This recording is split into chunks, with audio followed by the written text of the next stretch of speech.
My friends, it has been a very, very spicy past couple of days. Last night, we got word that the Biden family, Joe Biden's son and his brother, are under federal criminal investigations. Now, they're trying to pass it off as though it's just, Hunter says it's about his taxes.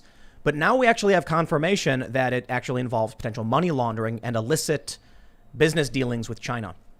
Illicit business dealings that were facilitated in part by Joe Biden, who flew his son on Air Force Two to China to negotiate a private equity deal. We also had a former family confidant, Tony Bobulinski, who said that he believes the Bidens are compromised. The media covered this story up. Social media banned the story when it came out. NPR said it wasn't news, it was a distraction. And now, just about a month after the election, we are being told by Politico it's an explosive political story that will rock the Biden administration. So why did they block us from hearing about it, from knowing about it? Why did they lie? I think this is one of the biggest media scandals in U.S. history, but we actually have bigger news than this. 20 states have filed amici briefings joining, or I should say supporting, the defendant states in the Supreme Court request for leave. Okay, so I'm not a lawyer, but let me try and break it down. Texas asked permission to the Supreme Court to file a lawsuit against 4 states for violating the Electors Clause of the Constitution. Texas wants these 4 states to appoint their electors, the legislatures to appoint their electors, effectively saying Trump wins if that's what the legislatures choose. So far now, 17 other states have signed a brief supporting this suit, and I believe 4 or 5 actually filed intervention asking to be listed as plaintiffs in the case, saying as they have suffered injury as well. And now 20 states on the other side, blue states, as well as 2 territories, are filing a brief on behalf of the defendants. What do you call it when half the country lines up against the other half of the country saying that I reject you, your president and this election? I don't know where all this goes, but I think things are going to get absolutely insane. We actually have at least one guy in Texas saying it's time for Texas, a state representative, calling for Texas to declare its right to secede from the union. We got a bunch more. Tulsi Gabbard proposing a bill effectively supporting Trump's calls to get rid of Section 230. She says that we have to, these companies have to treat people fairly, not censor them. So, man, we got way too much. Facebook is being sued by 48 states. I don't even know how much we're going to be able to get to. But I must say, we have a very, very important guest. We have Matt Braynard on the show. Matt is, I guess you're the founder of the Voter Integrity Project? That's correct. Do you want to briefly explain just, what it is you do? Sure. Well, I'm a political consultant, which is a dirty word in this town, but I've worked in campaigns all around the country over the last, 20, 25 years, going back to the mid-90s. I was the director of data and strategy for Trump's campaign in 2016, at least through the primaries. And after the election, there were a lot of questions being raised, and I decided to create the Voter Integrity Project to try to identify anomalies. Potential anomalies. I didn't start it with any preconceived notions of what I'd find. I thought, maybe I'll find nothing and it was a clean election. Maybe I'll find a few things that don't make a difference, or maybe I'll find a lot. And those findings have resulted in, become the basis of court cases, become the basis of legislative hearings, and also brought a lot of scrutiny to the election system we have in this country and how badly managed it is across so many different states. So far, the project's been doing pretty well, but it's about time to, it's in the litigation phase, and I'm just very grateful to all the donors, the folks in my team who helped us put together all this data. And what we tried to do is that if we're going to find something, it wasn't going to be speculation or theories or some kind of complex mathematical formula. It was going to be actionable material, and now that actionable material is in the hands of lawyers and litigators, and perhaps it will have an impact on the outcome. There's ongoing litigation in many states, as well as I'm referencing these, 20 states versus 20 states or whatever. So there's a lot of things I'm pretty sure you can't talk about because it could theoretically compromise something. So, but can you call it evidence? I have submitted evidence of potentially illegal ballots in 6 states. And actually, incidentally, more states when we look at double voting. So yeah, all that's been submitted, but I can't get too deep into it because it is involving ongoing litigation. And but we can speak about generally how the system works. Sure. So I can say one thing, and I'll try to be really careful, but there have been some statements made by Matt on Twitter about potentially illegal ballots, evidence, and I've reviewed some of this information and independently corroborated what appears to be backing up claims. I'm trying to be vague because of the ongoing litigation, but I can just say, based on what I've seen and independently verified, I believe Matt is correct and telling the truth, and I guess we'll see how it plays out in court. So look, for all I know, there's a lot of people who are listening and they're just like, get more specific, get juicy. You know, we could theoretically just come out and say, like, here's everything and publish everything, and then you lose the court case. And I'm sure nobody wants it to happen. And I think that the judge might be, the litigators in this might be upset because we want to make sure we respect the court process. So that's really important. That being said, we're going to read about what's going on with this, the responses. Oh, can I jump in? Yeah, of course. I hate to interrupt, but no problem. All the questions that we can't ask now and answer now, I'm more than happy to answer them. Everything in excruciating detail once the litigation is done. So that's the only. It's not that I don't want to answer. It's just it's a delay. Right. Well, I think it's about respecting the courts. Right. Exactly. Whether it's for or against Trump, I think the judges and the people who are working this process, some of them might not make good decisions, but I respect the courts, and I think, you know, a lot of these judges would appreciate the respect of us not litigating their case in the court of public opinion. But we're going to talk about it. We are. Also joining us again is Luke Rutkowski, because he lives in my parking lot. Yes, I corroborated the corroborators as we were finding out all the information. Hi, I am the capo behind wearechange.org, and yes, I live in Tim Pool's parking lot. Thanks for having me on. I have a parking lot. Yes, you do. It's actually a big driveway, but you can fit a trailer in it. Ian's hanging out. He's got the crystal ball and the beautiful Aurora Borealis painting. It's gorgeous. It's crushed quartz. Is that what it is? Yeah. Wow, cool.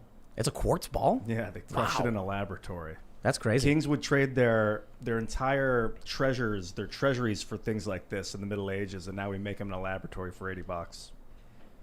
Right on. Seems Sour like a Patch good deal. Lids is also producing. I'm here in the corner pushing buttons. So if you haven't already, smash that like button, subscribe, hit the notification bell. You can find us on iTunes, Spotify, all those great platforms, and give us good reviews to help out the show, and share the show with your friends if you think we're doing a good job.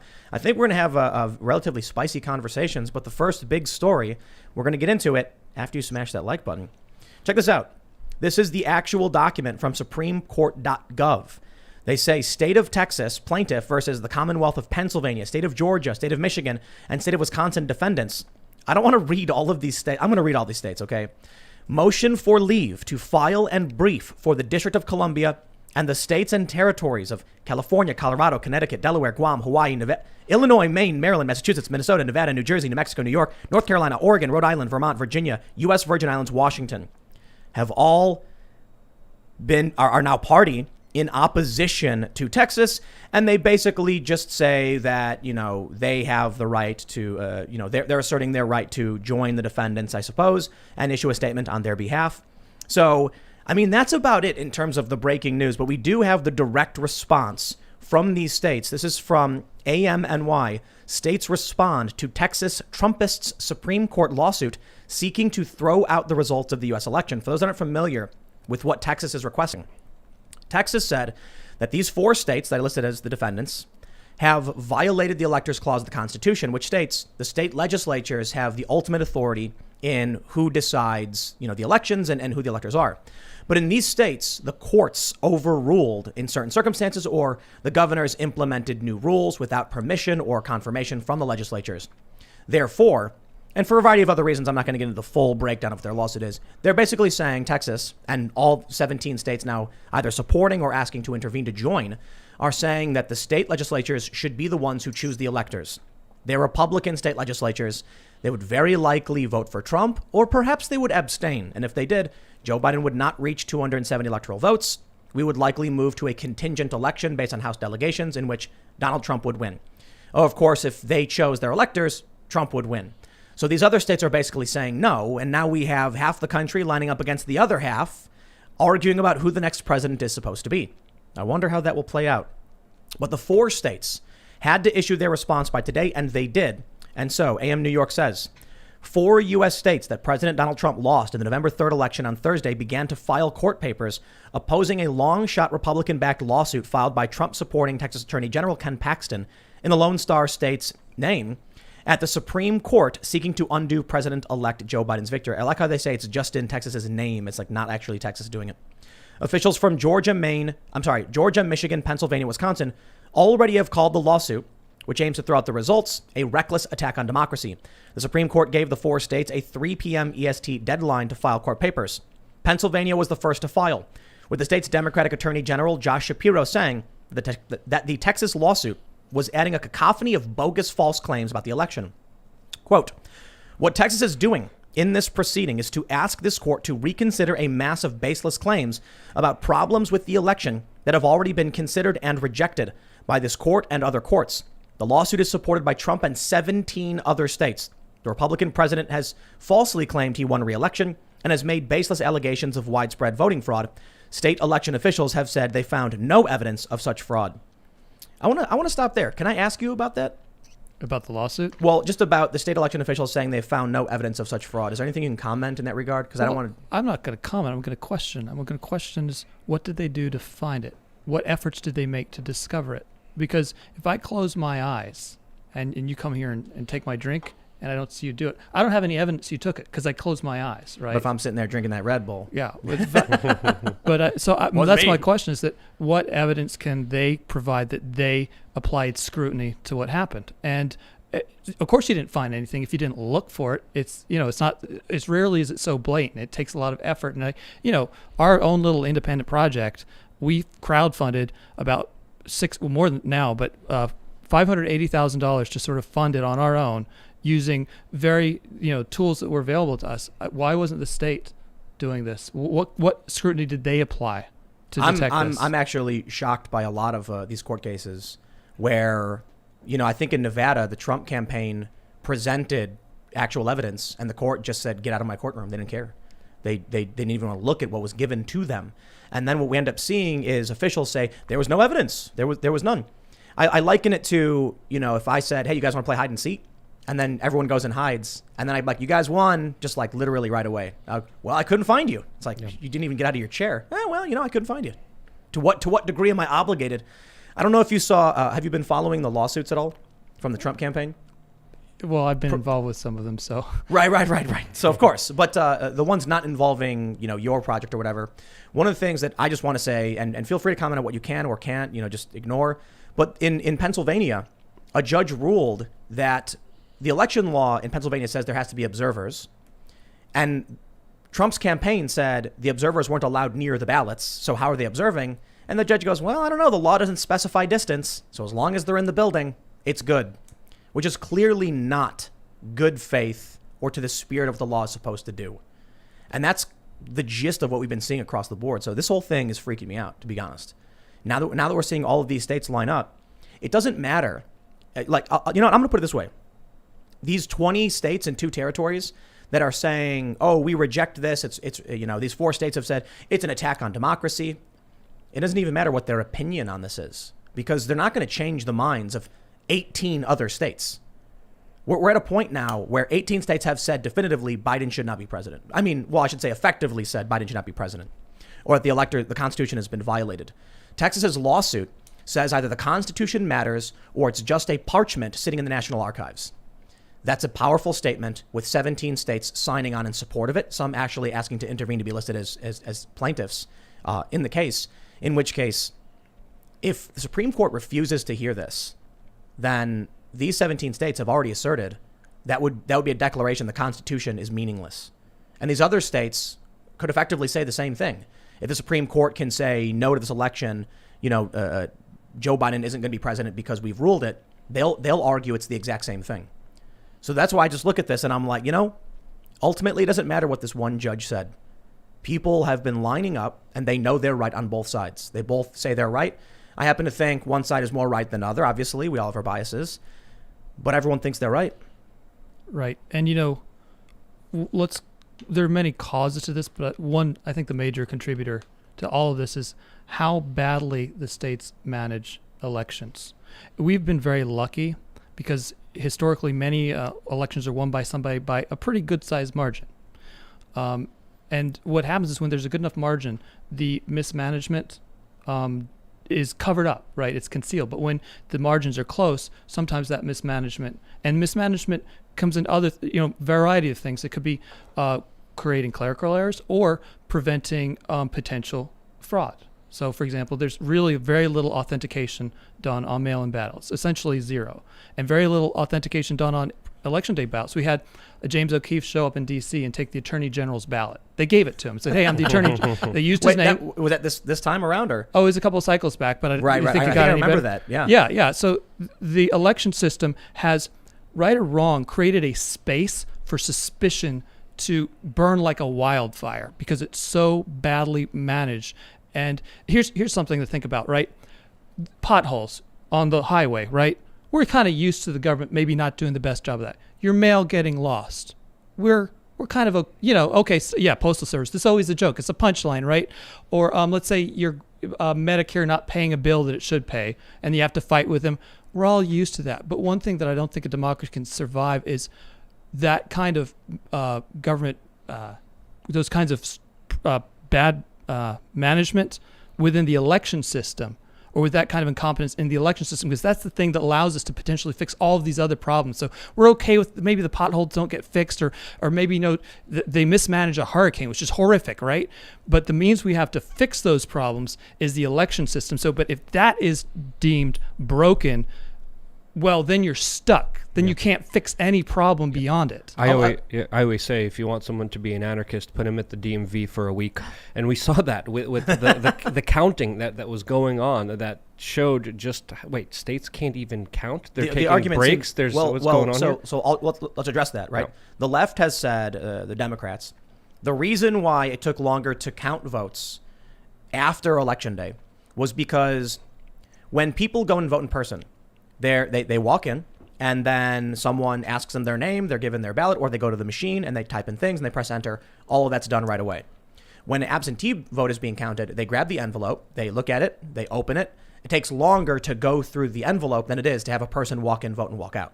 So the argument is, when a person walks in and votes and walks out, it's already in the tabulation machine. When they're going through absentee ballots, doing signature verification, it takes a bit longer to tabulate that vote. And thus, it took a lot longer. But what doesn't make sense, in my opinion, is then why they dumped all of these batches, at really early in the morning at once, and it still took more than one day to do all of this, and these batches came in. So if you look at, I think, like November 4th at 1 a.m, there were massive spikes. Well, if they were counting on Election Day as people came in, and they didn't start counting the ballots until Election Day, why do we have not the ballots being entered in at a certain point? I guess the argument is they were barred from doing it. I still don't think it makes sense as to how, in some circumstances, Trump received a tiny fraction of these mail-in ballot dumps. That's the big question that I think needs to be answered. Right. And there was also legal arguments in Pennsylvania before the election asking the government to count the votes that were mailed in early. The government of Pennsylvania argued against that.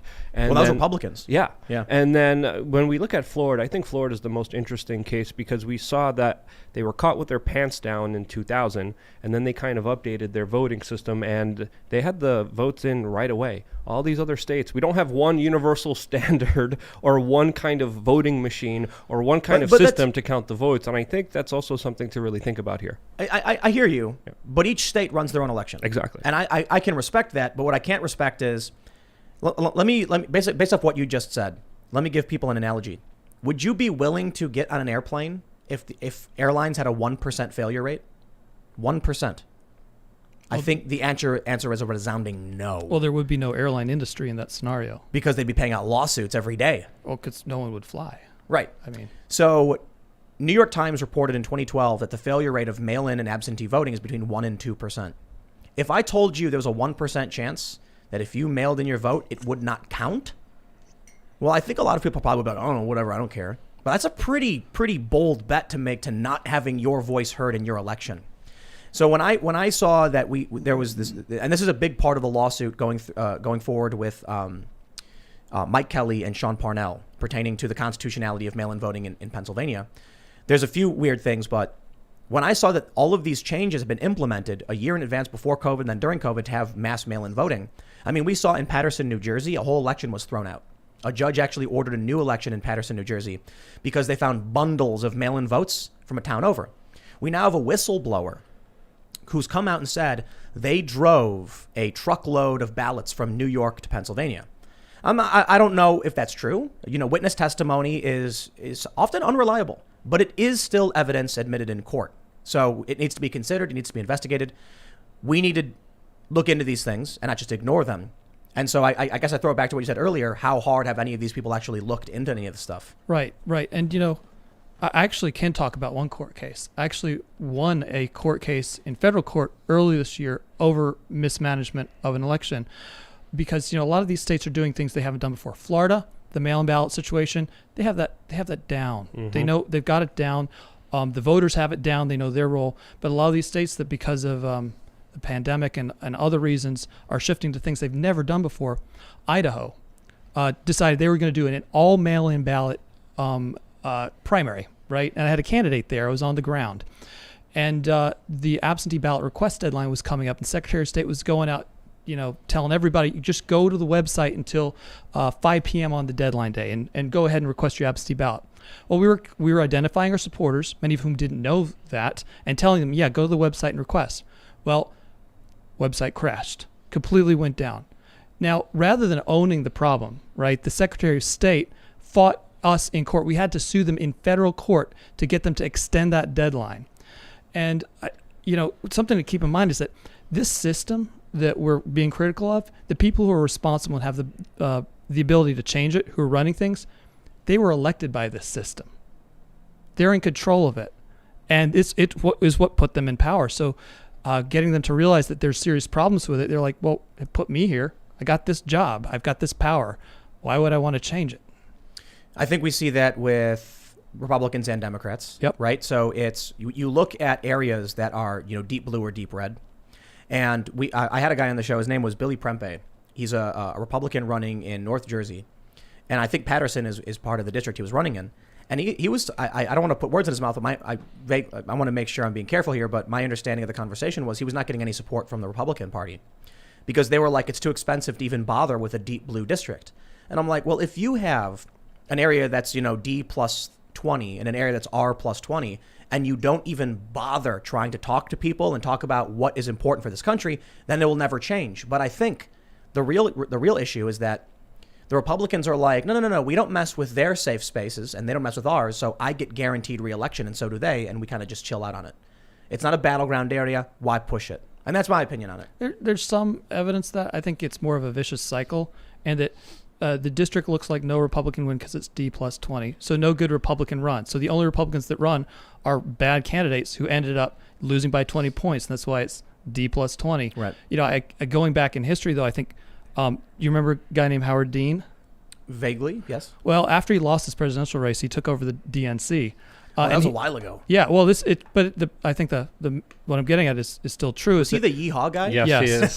Well, I was about to make that the thing noise is, too. he was a terrible presidential candidate, but a fantastic DNC chair, and he did something novel. He says, look, we're going to have a 50-state plan. We're not letting South Carolina go. We're not letting Alabama go. We're going to invest resources in all 50 states. And just a few years after that, they retook Congress, winning seats in many of these states. So parties can neglect areas saying, oh, we don't stand a chance there at their own peril. But before you were able to win that district, you had a guy that got a 30% of the vote. And then another guy got 40 and 45 and then 50. And then you built something up there. So I agree with you that minding your own territory, there's certainly something to that. But also it's just this vicious cycle of ignoring areas that you don't think you can win. Well, it's self-fulfilling. Yeah, when you look at the gerrymandering and some of the dirty tricks in politics that they especially played on individuals like Cynthia McKinney, it was just absolutely incredible to see just the maneuvering, the repositioning, the redistricting that happened in order to get a favorable outcome, even towards their Democratic allies that didn't play along with their kind of party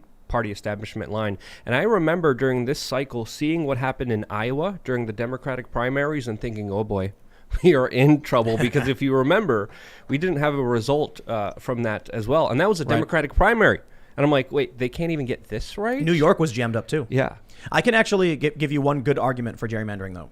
So often what people will show when they're arguing against gerrymandering is you'll have, it's like a grid of blocks, and there'll be like blue and red. And they'll say, it's 40% red and 60% blue. And here's how they gerrymander it to make sure you get more Republican representation than Democrat. However, my response to that is, if 40% of your state is Republican and you do districts just by blocks, then you will get zero representation for 40% of this that's going to breed chaos. Yeah. 40% of the people feeling like they're not being represented. So there is a good reason for gerrymandering. I just think the actual outcome of gerrymandering is exploitation to manipulate and guarantee seats and jobs and stuff like that. You know, it's funny you bring this up because I actually am a professional gerrymanderer. I work for the there you nation's go. premier redistricting. So everyone hates you. For all kinds of reasons.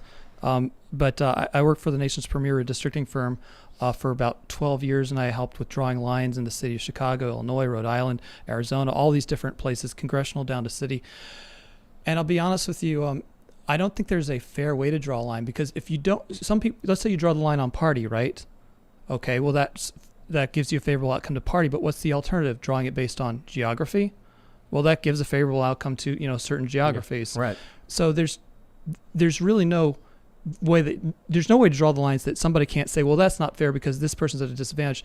And you can make the case too, is that if you draw a district that gets, you pack all your Democrats in the state into one district, it's 90% Democrat, and all the Republicans around it are winning by 55%, right? Here's the thing though, in that Democrat district, the Democrat won by 90% of the vote, 90% of the people there had their choice selected and sent to Congress. Whereas in the Republican districts, only 40% of the people, 55% of the people, or 51% had their choice. So, you know, that 90% Democrat district has, well, those people had their choice. You know, they're happier. The district has a higher level of happiness because most of them got their choice for Congress. Yeah, the reason I'm very familiar with it is because Dennis Kucinich and Cynthia McKinney bring this up as an example to how they were kicked out of Congress when they had a big popular support. They were big kind of populist figures, and according to them, it was gerrymandering. It was this kind of redistricting that got them out of office, and it was used by the Democratic establishment so they wouldn't be in power. Well, remember, the people who drew those lines were also elected by the citizens of those states. Yeah. So they were drawn by state legislators, elected by people. And the thing is, gerrymandering, redistricting, whatever you want to call it, it's like the most vicious political fights you will ever see. And the reason they get so vicious is because the press doesn't pay any attention to it and the public doesn't care. Mm-hmm. So the long knives come out. No one's afraid to slit somebody's throat. Whereas, you know, on figuratively, of course, of course. Whereas in the more public battles over policy issues, you know, the press pays attention, the people kind of care. But it's one of the most vicious, dirty, and underhandled battles that you'll ever see, if you see it at all. Well, they do something like take 10 zones and then pack all 98% of the Republicans into one zone, and then so that there's 9 of the zones win Democrat, and then one zone is Republican, Or vice versa. and then so the Democrats have massive power because they stuck all the Republicans into one zone. It happens both ways, and you know, there's a sort of you've got the party thing too, but you've got another thing that kind of interferes with that, which is the race factor, and that the courts think that there should be minority-majority districts. And when you have minority-majority districts, that inherently forces you to pack, because of the way they tend to vote, Democrats. And it can't just be 50%. There's laws, Jingles, Supreme Court decision, you basically have to draw a district at least 65% minority. So that's basically a 65% Democrat packed district. So what you often have is that, and this has happened before, the Republicans in the state legislature and the black Democrats get together and cut out the other Democrats, because the Republicans are happy to create plenty of black majority districts for them to get reelected and have more colleagues. The Republicans get all the other districts, sort of, they work together. So it's a complicated process. Weird system. Yep. But would you consider gerrymandering to be like corrupt or bad, like inherently, or is it just the exploitation of it? Look, I think it's a little bit overstated, the impact it has. I'll give you a simple example. In 1990, when the lines were being drawn after the last census, Republicans had complete control over drawing exactly 4 districts. Democrats had complete control over drawing, 2. This is basically, you have the both legislatures and the governor. You have complete control. You can draw lines however you want. So Republicans had control of 4 districts. Democrats had control of, it's like 200 or so, and a couple of others were split. Wow. Despite that, 2 years later, the Republicans captured their first congressional majority in like 50 years or so. Yeah, that was in the 90s, right? But those lines were drawn only. So what I'm getting at is that it has an impact, but it's not completely dominant. And then back in 2000, Republicans were dominant. They had control over drawing many lines on their own. Yet a few cycles later, despite that, Democrats took control of Congress in 2006. So it has an impact, but I think sometimes it's a little bit overstated, and people, And I really don't know what the alternative is. I mean, people want to do a parliamentary system, but I think that would be even worse, because then the representative isn't tied to a geography, which I think is forget party, forget race. You are from this town, you represent this town. And I think that's what's most important that we maintain. So let's talk about the voter integrity project. Do you want to just explain what it is and what you did? Sure. So in a couple days after the election, I had some ideas about ways to detect potentially illegal ballots. I shared the idea with a few people privately, but no one really took me up on it. And I didn't want to I initially did not plan to have anything to do with it. It was just, hey, here's some methods you could use to potentially detect illegal ballots. And I tweeted about it. And at the time I had like 200 Twitter followers or something. And somebody who followed me, who had a little bit of influence, retweeted it, and then somebody else retweeted it, and then it sort of exploded, and people were saying, well, you should set up a GoFundMe, because in the initial tweet I said, well, it's probably going to cost about $100K for just the data to do this. And I said, okay, fine. I set up a GoFundMe, and we raised $220K. Wow. And within 24 hours. Wow. And then GoFundMe shut the thing down and refunded everybody their money. Whoa. They lied to a journalist about why they shut us down. And I have the record of this, and we may have more legal matters to discuss. Can you in the tell us future. why? Oh, sure. What they said was that that we were spreading misinformation. We didn't spread it. All we said was like, here's some tests we want to run, and this is what we're going to do with the money. They told a reporter they'd shut us down for spreading disinformation. Wow. So within a few, I did my homework. We found another crowdfunding site called Give, Send, Go. I can't recommend these guys enough. Their rates are very fair. I knew they weren't going to throw us off. And in fact, they don't make money directly on it. It's just that when you make a contribution to us, they ask you for, hey, do you want to help us out too? And a lot of people do. So we were able to raise much more. When we hit 580,000, whoa! I said that, look, we've raised enough money to cover what I think are the expenses of this project. We're not asking for any more money. Any money that's left over after we're done will be returned to donors if they like it. Any money that's left over after that will go to a C3 that a nonprofit. A nonprofit that's basically about voter registration and fighting potential voter fraud. And in all those cases, no matter where it goes, I'm not personally going to take a penny of it. And so, but despite that, people have continued to contribute. We're almost 100,000 beyond where I said, okay, we have the money to cover this. So you're looking at doing some tests on whether or not ballots may be illegal. Is that correct to say? That's how we started. And I built a team of a couple of people who have similar backgrounds to my own. And we started obtaining raw voter data from states. So can you explain that? Because that was crazy to me that you can get people's information on how they voted, or not how they voted, but that they voted. Oh, well, you can get indications about how they voted. This is, it's too bad we don't have a screen or something, because I can just pop it open. I know everything that anybody would want to know about every voter in this country. That's at my fingertips. That's kind of creepy. Hey, that's life. And it's kind of unique to the United States, because I've talked to doing political consulting in other countries. It's kind of difficult because they have very strong privacy laws in Europe, etc. But in the U.S., I know everything a campaign would want to know. So in terms of voter contact or voter analysis, it's all there. And in this case, we were able to obtain, voter lists from the state. The states often release chase files, and that means that every day for like 2 months leading up to the election, they release a list of all the people who requested ballots or returned ballots, who showed up to vote early. And that's helpful for campaigns, because if you have like these 100,000 people you're trying to reach and turn out to vote, if the state says, okay, this person just voted, you can take them off their list. So you're no longer wasting money on doors, phones, mail, and social, anything else to target them, because you can take them off your list and focus on the remaining ones. It's called strike listing.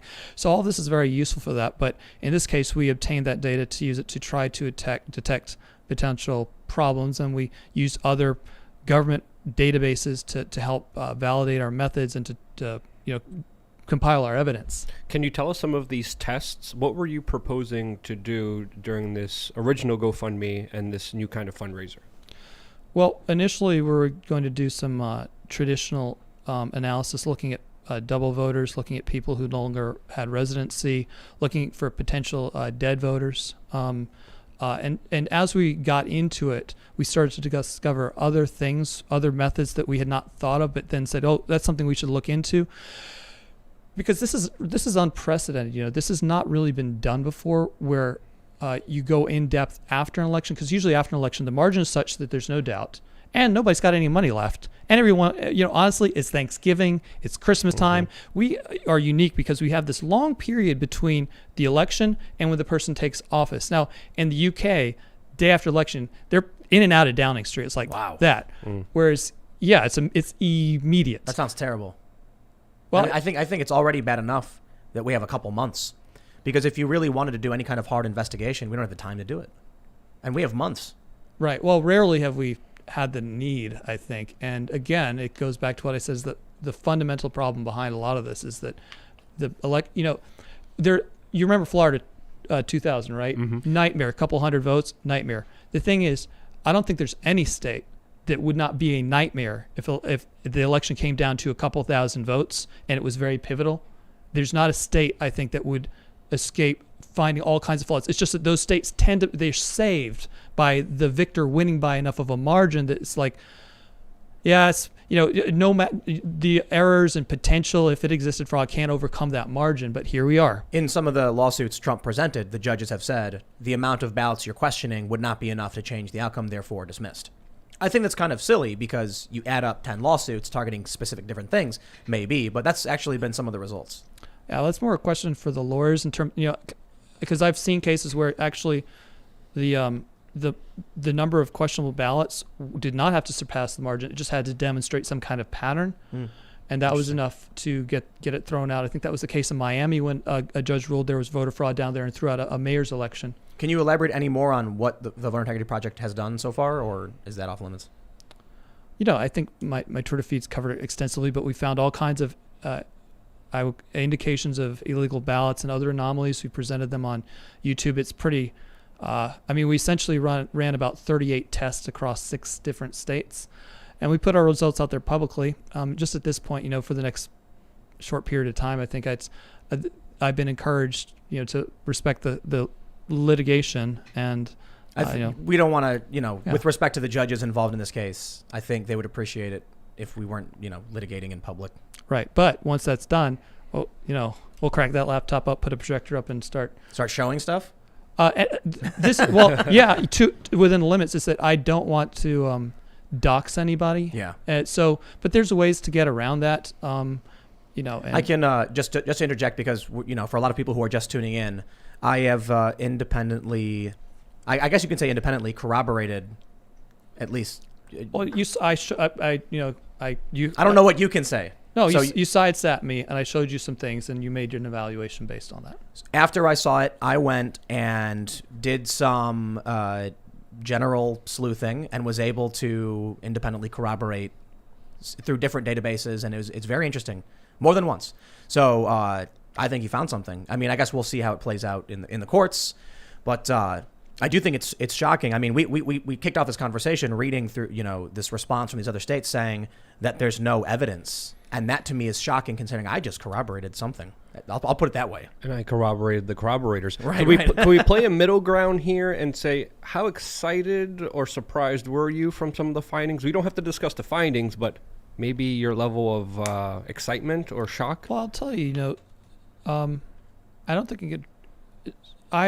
I was surprised by certain things that I found, and not surprised by other things. I said on video, without going into detail, that I believe that in enough states there were enough potentially illegal ballots to surpass the margins, and thus cast into doubt in my mind whether or not Joe Biden's the deserved winner. Now, I've said that publicly, so I don't have a problem really repeating that. But there were some things that excited me. And not just about the data, but also the process, this journey I've gone on with the... We'll clarify too. Like, we're not at the point where that's definitive. It's just signs and indications, perhaps. I'll save that one for later. There you go. All right. Where does this go from here? What's the next process? What are we waiting for? How is this going to play out? Well, right now it's in the hands of the lawyers, the judges, the legislators. I'm just at the point now where I answer questions about my findings and potentially, answer other questions as they come up. So from my perspective, the base research has been done and completed. We're just, giving lawyers affidavits and declarations and potentially testifying here and there. Is this in any way related? I don't know. Feel free to not answer if you can't. If you can't, is this in any way related to the states filing suits? I'm not going to answer. I All can't answer that right now, but that's a question I'm happy to answer with a brief delay. Right on. Well, it's I'm happy you're here, okay? But it is, it's walking a fine line because I'm like, I would probably be extremely upset if something happened from this show, in a lawsuit where they're like, we're going to cite, the Timcast IRL podcast where Matt Braynard said this, and then all of a sudden it's like case dismissed or something. So I guess for the people who are listening, I have no choice. We have no choice but to just try and, graze this as best we can without ruining everything. I think they support that too, because I'm pretty sure people would be calling for my head on. I gotta be careful about the language I use. People would be calling for your beanie and a spike. Yes, my beanie. They said, take his beanie. He had to do this show. We're observing the Bannon rule here, I see. Yes. Oh, definitely, man. Okay, all right. Well, listen. YouTube has already. So let's do this. This is actually an excellent opportunity to go into. We have big news with Tulsi Gabbard. It's called the Breakup. What is it called? Breakup Big Tech Act. The BUBTA. She's saying these companies should not have 230 protections, liability protections, if they're censoring people. So just we'll go into this in just a brief second. This is the story from Newsweek. Tulsi Gabbard backs Trump in Section 230 battle, accuses lawmakers of kowtowing to big tech. So we've already seen, and this story is from a couple days ago, but on YouTube right now, they just announced a new rule about what you can and can't say pertaining to Donald Trump and accusations of fraud. It's really weird. We had a really funny discussion before the show about so I don't even know if I can say the actual criteria because it might be an algorithm just listens and then nukes the show because I said something too similar. But I'll try and break it up. I actually spoke with Google on the phone. They said 2 criteria must be met for a video to be removed. You must assert that there is widespread voter fraud or error in this election. The next criteria that must be claimed in the same sentence is that it changed the outcome of the election. And that's it. I asked for clarification. What about changing the outcome in terms of 0.1 versus, minus 0.1? The winner isn't changed, but the numbers are changed. And they said, I think it's basically like if you claim Trump actually won because of these reasons. And I'm like, okay, so if I say there is evidence of widespread fraud, and it needs to be investigated, but it's not yet been, as far as I can tell, proven beyond a reasonable doubt that it altered the outcome. They said that's okay. Now, I'm not entirely convinced that's the case. They may still nuke us for even discussing it because we don't know who these third-party outsourced individuals who are reviewing, transcripts, what they're going to understand. I get routinely flagged for ridiculous things. I did a segment talking about it was about some policy position. The video was Joe Biden plans policy around X, and they said it was hate speech. And then what I have to do is I have to actually reach out to Google, and they do a secondary review and overturn personally, because I guess they like me. Maybe they won't ban me. But they have third-party fact checkers. They're in a bunch of different countries all over the place because YouTube's massive, and they just here's the rule sheet, and they say yes or no. And Isn't so that just bizarre, though, that the Totally. political discussion in our country is governed by their third world outsourced, That's exactly it. that they found on Fiverr.com. Their Well, Fiverr.com workforce is regulating our political speech. Or robotic algorithms that take things out of context. Yes, and can't understand sarcasm. So, Well, they also. I don't know if we should even joke about it. We had a really funny joke earlier, and I'm like, I don't know if I could actually say that. They still might. Yeah, I don't even know if I can make the joke because the joke might still flag when you the get algorithm. to a point of power, it's just time to stop joking. I think when you talk about certain things. But there's so there are certain jokes that are obvious jokes to anybody, but not to an algorithm, because there's intonation, there's inflection. Oh, we should do a whole show. Like on you that. could say something Maybe not on like YouTube. you could say so. I'll give half the joke. Of course, Joe Biden won. He's the greatest president in American history. already. People are going to hear that and they're going to get I'm being sarcastic. He's not the greatest. So that's the joke I was making in the other episodes with Joe Biden doesn't campaign. He gets 8 million votes and just wow. Think about the amount of charisma just exuding an aura. It's almost like if you're familiar with Dragon Ball Z. How many of you Dragon Ball Z fans are out there? Got Goku and he goes, and there's a blast of energy coming out of his body. Joe Biden stood up on that podium and with one wink to that camera, it was like a nuclear bomb exploded behind him. The charisma was just people sitting in their homes watching their TV got knocked back, stuck against the wall with the amount of charisma. That's how Joe Biden was able to not campaign and win 80 million votes. How are they going to campaign when the neural net's activated? I have no idea. When we're all linked in, you won't need to because we'll be the Borg, I guess. You already know who you're going to vote for before they even decide they're going to run. They're going to ban you from the neural net. So you're going to be one of one of these non-networked individuals, and they're going to frown upon you. And you're going to be like outside asking people, just spare a little internet. Can you Google search something for me? Obviously, the process will change leading up to technology like that. So maybe we're in a fluctual process right now. The issue is the unpersoning and the suspension of political discourse, and especially by non-American actors. So check this out. If you go on Reddit.com and you go to r/politics, which is supposed to be, it's basically for American politics. More than half the people who are commenting are probably in Australia, New Zealand, and Europe. Maybe not more than half, but a good portion. So that means Americans are hearing more from foreign opinions on our elections, and American citizens get suspended. So this is what I find is particularly crazy, and I'll use Laura Loomer as an example. She won her primary in Florida. She's a very controversial figure, but she's very good at getting press attention. She's been banned from every platform, but she is an American citizen who was running for office and won a primary, still banned from all these platforms. But on Twitter, you can have 100,000 people from Australia telling us how we should vote and what we should think, influencing our elections. I'm not saying illegally influencing, but that is worrying to me, that these people who don't live here, who don't understand the Electoral College, who don't understand how our representation works, don't understand how gerrymandering works, are influencing people's opinions in negative ways without understanding our country. That to me is terrifying, especially when you consider a lot of these big tech platforms, like the risk we face right now by having this conversation. They've said they'll ban it. Well, that's not going to affect any Democrat. The Democrats are saying Republicans are crazy, but there's evidence and there's discussions to be had. They could ban us. So that's negatively impacting conversations typically of the right. Yet if you are Australian and you agree with Democrats, you can say whatever you want, but an American citizen can't. That's insane.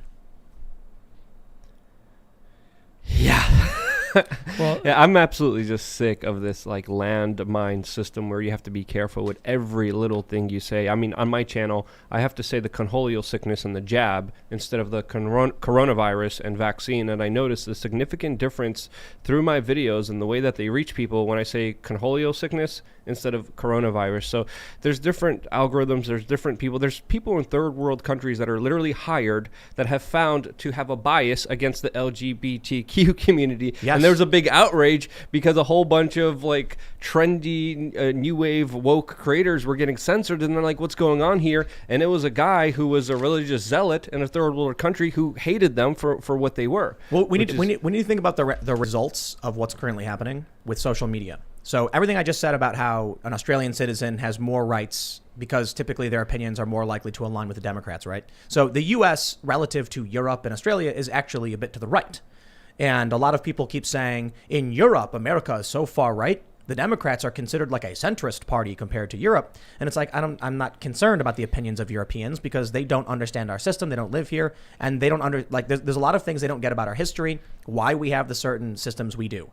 It's not like one day we woke up and said we want to create a broken, weird medical system. They had World War II. We all had World War II, but they were most impacted, and they were forced essentially to create some kind of system to fix this. It doesn't apply here. But here, what ends up happening is Jack Dorsey on the Joe Rogan podcast said we have to create rules for a global community, and that means people in America who are to the right of people in these other countries may offend their delicate sensibilities. So Twitter says, what's in the best interest of maximizing our profits? We don't want just American users. We want European users, so we can't offend European users, so ban those who offend European users. Democrats tend to offend them much, much less than conservatives, so ban the conservatives.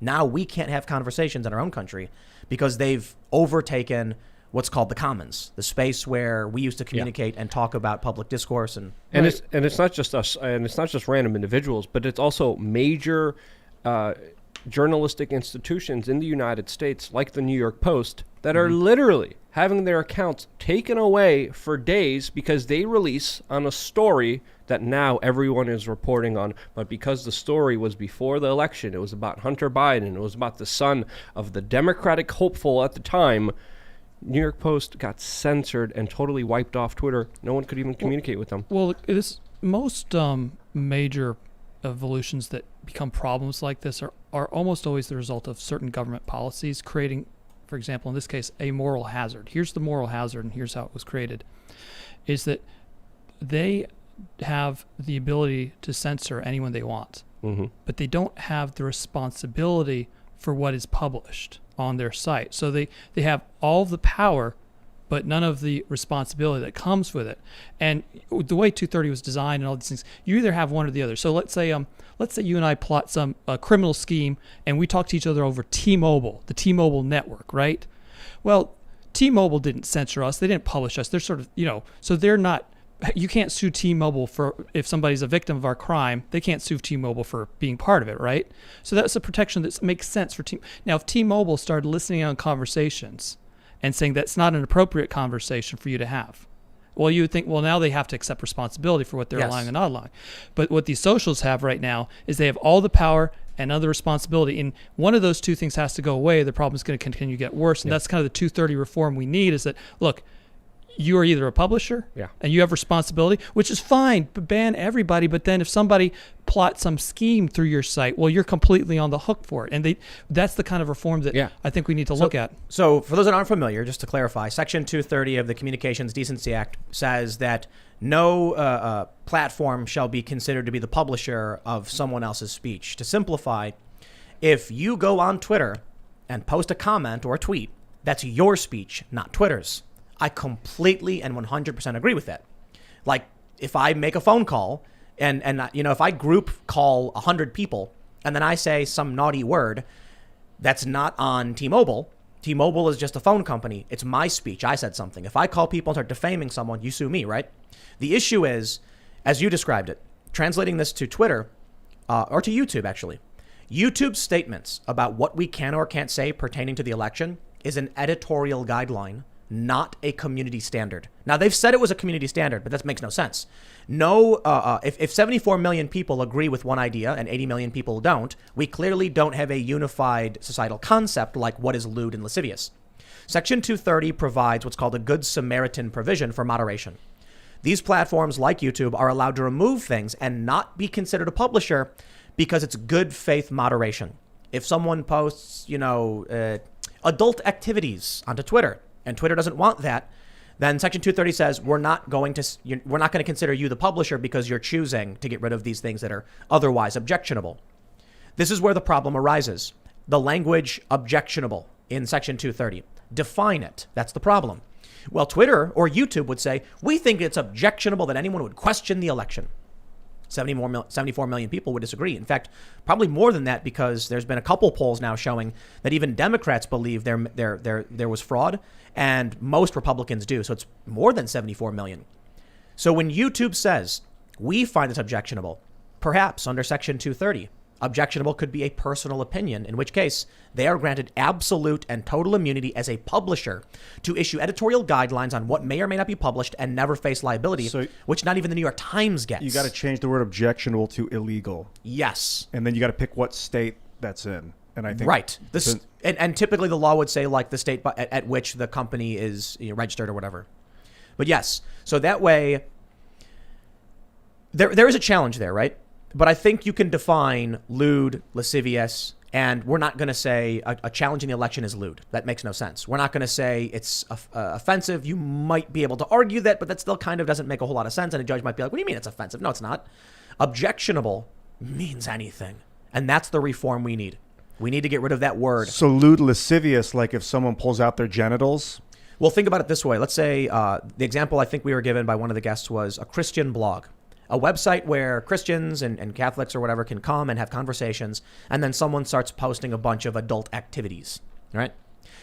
Well, they're going to be like, we don't want this on our platform. It's not for this. It's so that we can have, our conversations. They're a publisher then, right? No, you can remove all that and still be protected because it's clearly not in the spirit. It's a Good Samaritan provision. But if you change it to say if only illegal content, then they couldn't remove that without becoming a publisher. Yes, exactly. Well, so if you got rid of objectionable with illegal, then they could still remove it because lewd, lascivious, filthy, or otherwise objectionable. There's a few other words in there.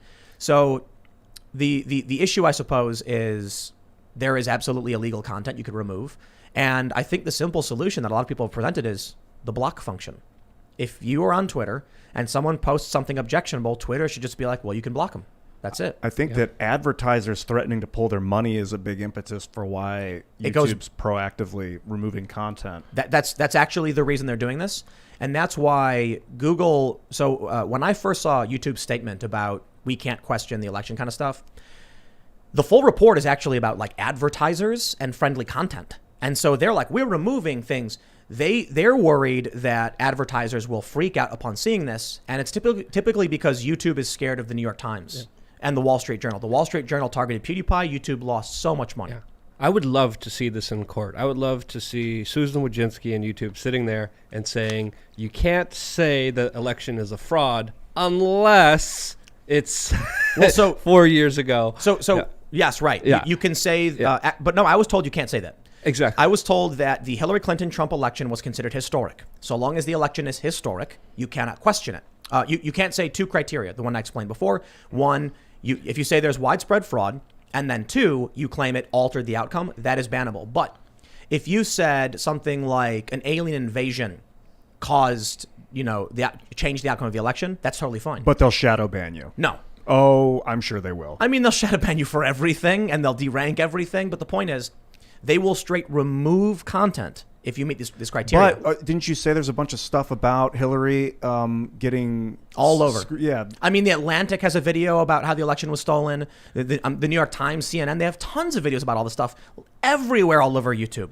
That's the problem. Section 230 has created this it's almost like the system they've created tends towards what is considered mainstream and acceptable. And so people are chasing each other as cancel culture starts attacking the right and getting them banned, increasingly accusing one side of being offensive or objectionable. Then social media gets scared because advertisers get scared and gets rid of it, moving everything further and further, not necessarily to the left, towards a broken, fractured, algorithmic, paranoid, delusional state. So that's the best way to put it. You're going to have to remove shadow banning too.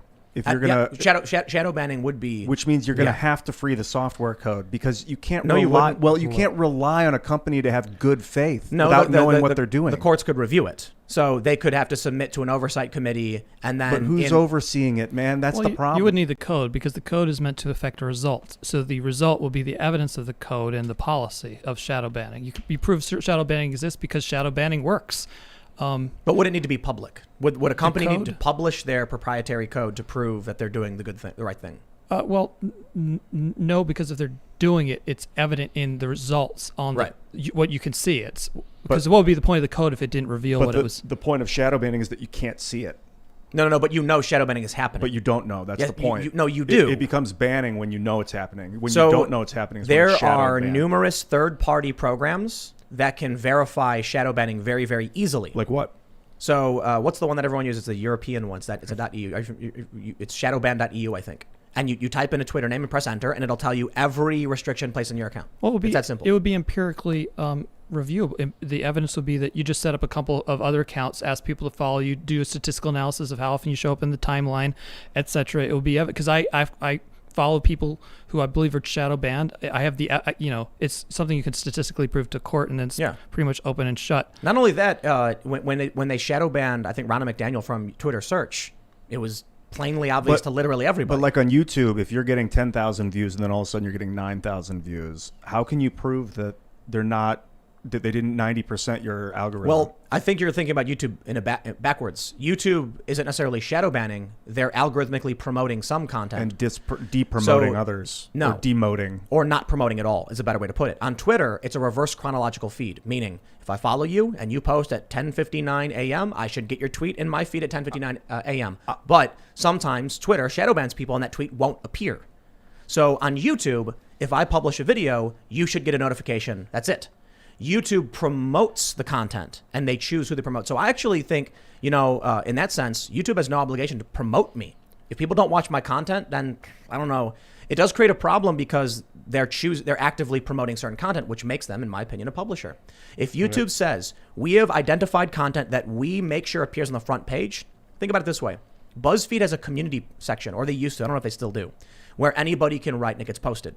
but they're not going to put that on the front page. The front page is where their authors and staffers appear. Sometimes I think Community Post might, but I don't think so. BuzzFeed Community Posts, I don't know if they still do it. We're always very much like you could write a story and then publish it. On YouTube, well, YouTube's the biggest site, the second biggest search engine in the world. They are choosing, based on certain criteria, to publish your content to the front page to people who have not subscribed. YouTube is a publisher and not a platform. And even when all your people that you're subscribed to, if you're subscribed to 1,000 accounts, YouTube chooses which of those 1,000 accounts you're going to see. Yes. And that makes them a publisher. Absolutely. Well, there's a counter. We were talking about reforms Section 230. And so unfortunately, Representative Gabbard, she's out. She didn't run for re-election, Right. so somebody's going to be taking her seat. Yep. And she's done. But there's other means, because you brought up the advertising angle. And one thing I've advocated for is that there are a lot of states out there with large constituency who don't like people with conservative viewpoints being just banned for perfectly legal speech. I don't see a reason why states shouldn't start implementing laws that the state itself and all of the municipalities within it are forbidden from buying advertising on platforms that censor legal speech. Wow. So that would maybe get there. No, maybe That's a bold law, though. Is it or isn't it? Because it's pretty straightforward. Is it, and it's very justifiable. Is that, look, in the state of South Carolina, let's say I was living there, I'm a taxpayer, right? And I'm funding the government. Do I want that government handing money to buy advertising? You're saying the government can't buy advertising. The government cannot buy advertising. And politicians. Well, I don't know about elected officials. That's more of a free speech issue. But the any government agency, because they spend a lot of money on these socials. They promote advertising, all this other. No government agency within the state is allowed to spend money if they censor the speech of our constituents. Because I'm paying money to the state government. YouTube or Twitter is banning me because I said, I don't know, there's only two genders or whatever. And they'll ban you for that. Right. And then they're giving, and my money's going from the state to Twitter.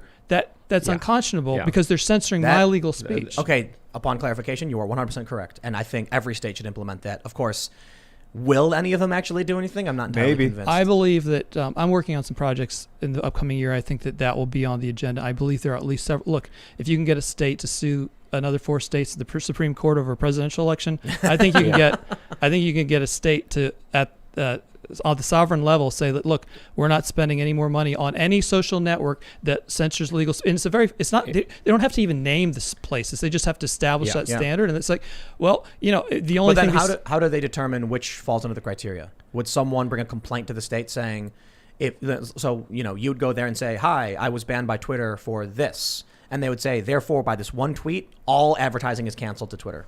I think that the legislation could work around that to fundamentally get at the general ideas that they may only have to cite the policy of Twitter saying that's what they do, or a well-publicized case. Yeah. And we've seen this before, because you remember the state of California, I think, banned doing any business with the state of Indiana or any state that had a bathroom. Because of their right? So no. I think it was bathroom stuff or something like that. I think it was gay marriage. I thought it was bathroom, but maybe it's whatever. It's probably all of them, actually. Maybe, they're very objectionable. But I like this idea. I don't want tax dollars going to financing some of these companies that clearly do have a bias and do have an agenda. Another thing to really kind of think about here, especially when it comes to the advertisers and supposedly these companies bowing down to the pressure of the advertisers in the mainstream media, is that advertisers have a choice to make when they choose advertising. They could choose to advertise on, let's say, the Alex Jones Show, or they could exclude them. Just like me as a producer, I could go on my AdSense and I could say, I don't want any McDonald's, Monsanto, U.S. military, politician ads on my channel, which I did before when I was still in the partner program. Advertisers could still do that themselves. And I don't know why there's not a bigger emphasis by saying, hey, if you don't like them, just put them in your Google AdSense account that you don't want to advertise with them, and then you don't have to ban that person. You could just block them. Imagine 10 years ago, someone listening to your phone calls and shutting off your phone service because they didn't like what you said. This is the society that we're going to. It's dangerous, and there's so much power by these individuals that needs to be checked immediately. Well, you know where it came from is that left-wing activists gathered together rabble-rousers to target companies with just hit them with emails, phone calls, tweet at them. The company, not realizing in most cases these people are not only not their customers but would never be their customers, start to panic, and they're like, and then they call YouTube and said, hey, we can't advertise with you anymore because all these people are blowing up our timeline. So you got to stop, having this guy on your YouTube channel because he said something controversial, and then they that's how we get to this policy, because honestly, if no advertiser ever threatened to pull ads from a social media network, I don't think Jack Dorsey or those guys would. But they could just easily say, okay, guys, if you're coming at me, we're just going to make sure we never advertise. Remember with them, though, which we can. but hold on, you're missing one extra component. After the email campaign, the activists will then send a tip to an ally at a news organization, who will then write, "Did you agree that the racism on you were advertising on was bad?" And so what happens is they'll get a bunch of emails, and I've seen these threats. We were putting on a speaking event last year, and Antifa called a self-identified anti-fascist threatened to burn the theater down. So naturally, these people freak out. But one of the calls that went to a local business was, "We're going to make sure the news finds out you're supporting white supremacists." So what happens then is this company goes, "I got all these emails. They then told me I was doing something wrong. They then said they're going to send it to the press." One of these activists, I mean, they all work in media, they got jobs there, will then be like, "Ooh, here's a juicy story."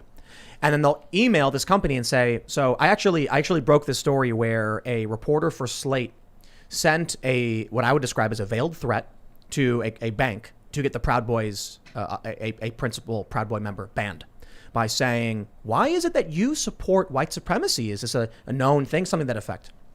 And the bank was like, no, we don't. It's gone.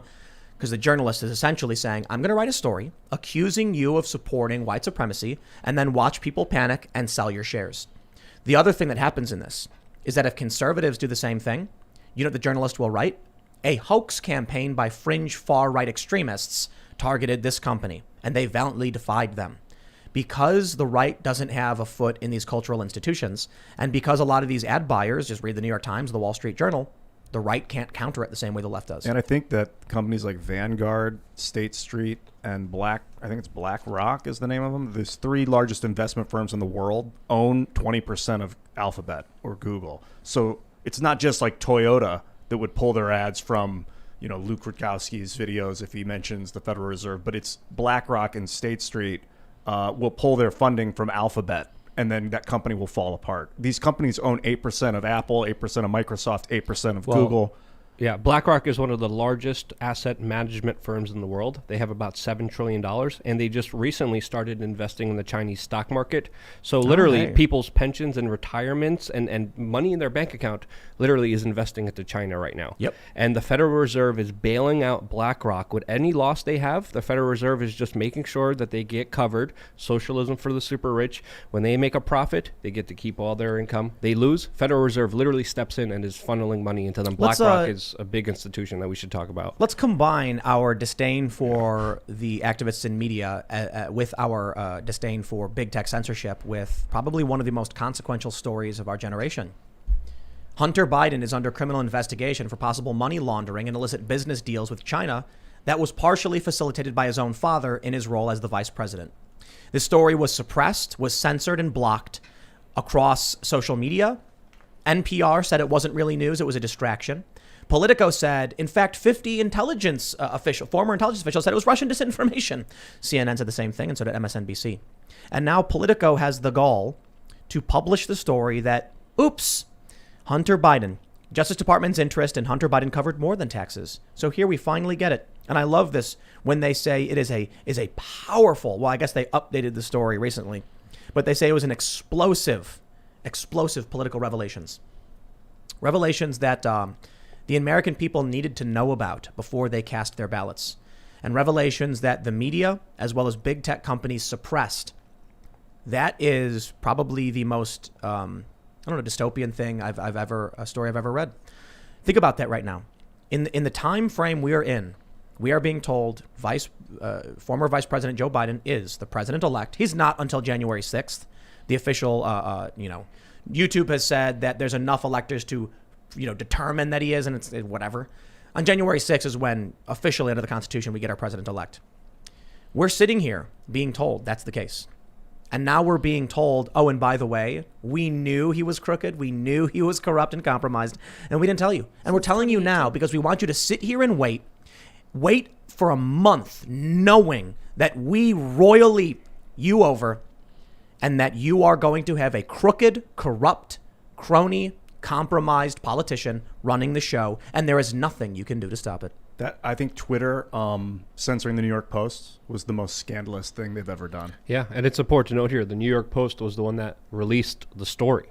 They're Yeah. the ones who came out and said, hey. The oldest newspaper in this country. Yep. And then what was the response? The mainstream media obfuscated it, ignored it, laughed at it, made up total lies out of nowhere. No evidence 50 needed. former intelligence officials say it's Russian disinfo. Exactly. It's they just Russian made it up. interference. They made it up. And literally, there's no merit. There's no evidence. There was no data. There's no documents. There was absolutely nothing. Do you know And- there's photographs of Hunter Biden getting off of Air Force Two? Yeah. And it's not just Hunter Biden. It's also the federal authorities are also looking into other relatives, including Joe Biden's brother, James, who the federal authorities are looking into and asking about a specific bankruptcy when it comes to another business that he had. We got that the many story right people here have- from the New York Post. Yep. The feds are probing Joe Biden's brother James, report says. It is the Biden family. And Tony Bobulinski, a former confidant of the family, said in no uncertain terms that he believes the Biden family is compromised by China. So they suppressed this story. And there was a poll that was put out, one by the Media Research Center and another, I can't remember, it was more of a more bland poll from like ABC or something, where they found that a decent amount of people, a small percentage, maybe 4 to 5, said they would not have voted for Joe Biden had they known what his son and brother had been doing.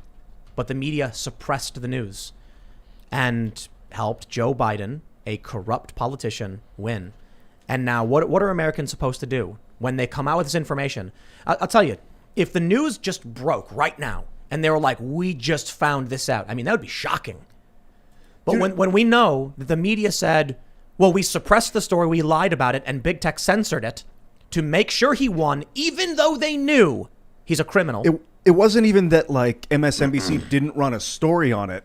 Twitter they deleted stories about it. They suspended the New York Post's Twitter account for weeks. So they couldn't report anything because they dare oppose the machine. And they told the New York Post, delete the tweet, delete the article, you'll get your account back. They didn't. They luckily stood up to their morals, but for how long were they taken out of business, out of commission from even people seeing and sharing and understanding this larger news, which was important context to understand, especially on the backdrop of the Beijing professor that came out and hinted that Chinese authorities were he the didn't ones. hint it. He said it. Yes. He said, who built Biden's wealth? And then everyone laughs and he goes, got it. Yeah. Our Specifically old talking friends. about Hunter and his son and Trump's criticism of it, which was major. Now, Di not, to, Dongsheng. not to gild the lily here, but we actually had this exact situation in reverse not that long ago, but the media reacted very differently. You may recall when Sarah Palin was the vice presidential nominee, her emails were hacked and leaked. Newspapers assigned reporters round the clock to go through every single one of them and report on every single possible detail. Now, they didn't find anything at all because it's just completely clean. It's just, dance recitals and whatever for kids, but they went armpit deep in that. Whereas now there's the laptop shows up, right? Legally the possession of the guy who shared it, the shop owner, he legally owns that laptop because of the lien. Biden didn't pay it off. And it's just what happened here, I think, is part of a reaction to what happened in 16, where coverage of the FBI investigation was what they think threw the election to Hillary. And no journalist wanted to be that one journalist who came out and reported this story and potentially threw the election back to Trump. The peer pressure among them was so strong. I remember communicating with journalists just in a couple of weeks leading up to the election. There was some, I'm often trying to seed stories or pitch stories and get stuff out there. And there was one story that would have made Biden look very bad, not too bad, not hyper, not laptop bad, but in that realm, right? And ordinarily, a story of this nature would be snapped right up, but there were no takers, and I talked to some very serious. They're supporting the Democrats. It's clearly is, and we can no longer suffer under the illusion that the media's, some kind of non-bias. The referee here, it's almost redundant. It's almost tired of hearing these people making the case that, look at what, of course, the double standard. Yeah. It's like there. WWE, right? Where it's like the ref joins in the fight. Like two guys are fighting and then someone accidentally hits the ref and the ref gets in and now the ref is fighting. You're like, what's going on? It's just not real. Right. It's not real. The New York Times is not a newspaper. It's a PR agency for hard left Democrats. Yes. It's a PR agency. So is CNN, MSN. They're PR agencies. Well, so and anyone, feel free to answer this. If I would have told you 2 years ago that if I said in 2018, in a couple of years, half the country, 20 states and 2 territories would be well, let me rephrase this. If I told you in 2018 that 18 states were suing to effectively change the results of the 2020 election and 20 other states filed briefs challenging them, pitting half the country against the other half, would you believe me? I would have believed you. You would have? Yeah, especially if you told me there were mail-in ballots. No, just that the states are lining up I would against have each other. believed It's you. not about the election. As divisive as Trump was, I would have believed you. What about you guys? I mean, there was a lot of street fights between left-wing and right-wing people, so there was indications that there was going to be a larger conflict, but not this big. Not somewhere where states are going after when each I was other. talking about the potential for conflict, people kept saying the states will never be against each other. It makes no sense. Yeah. And now they are. Now, I bring this up because the media does not represent the people. They represent their side. We have states aligned against states.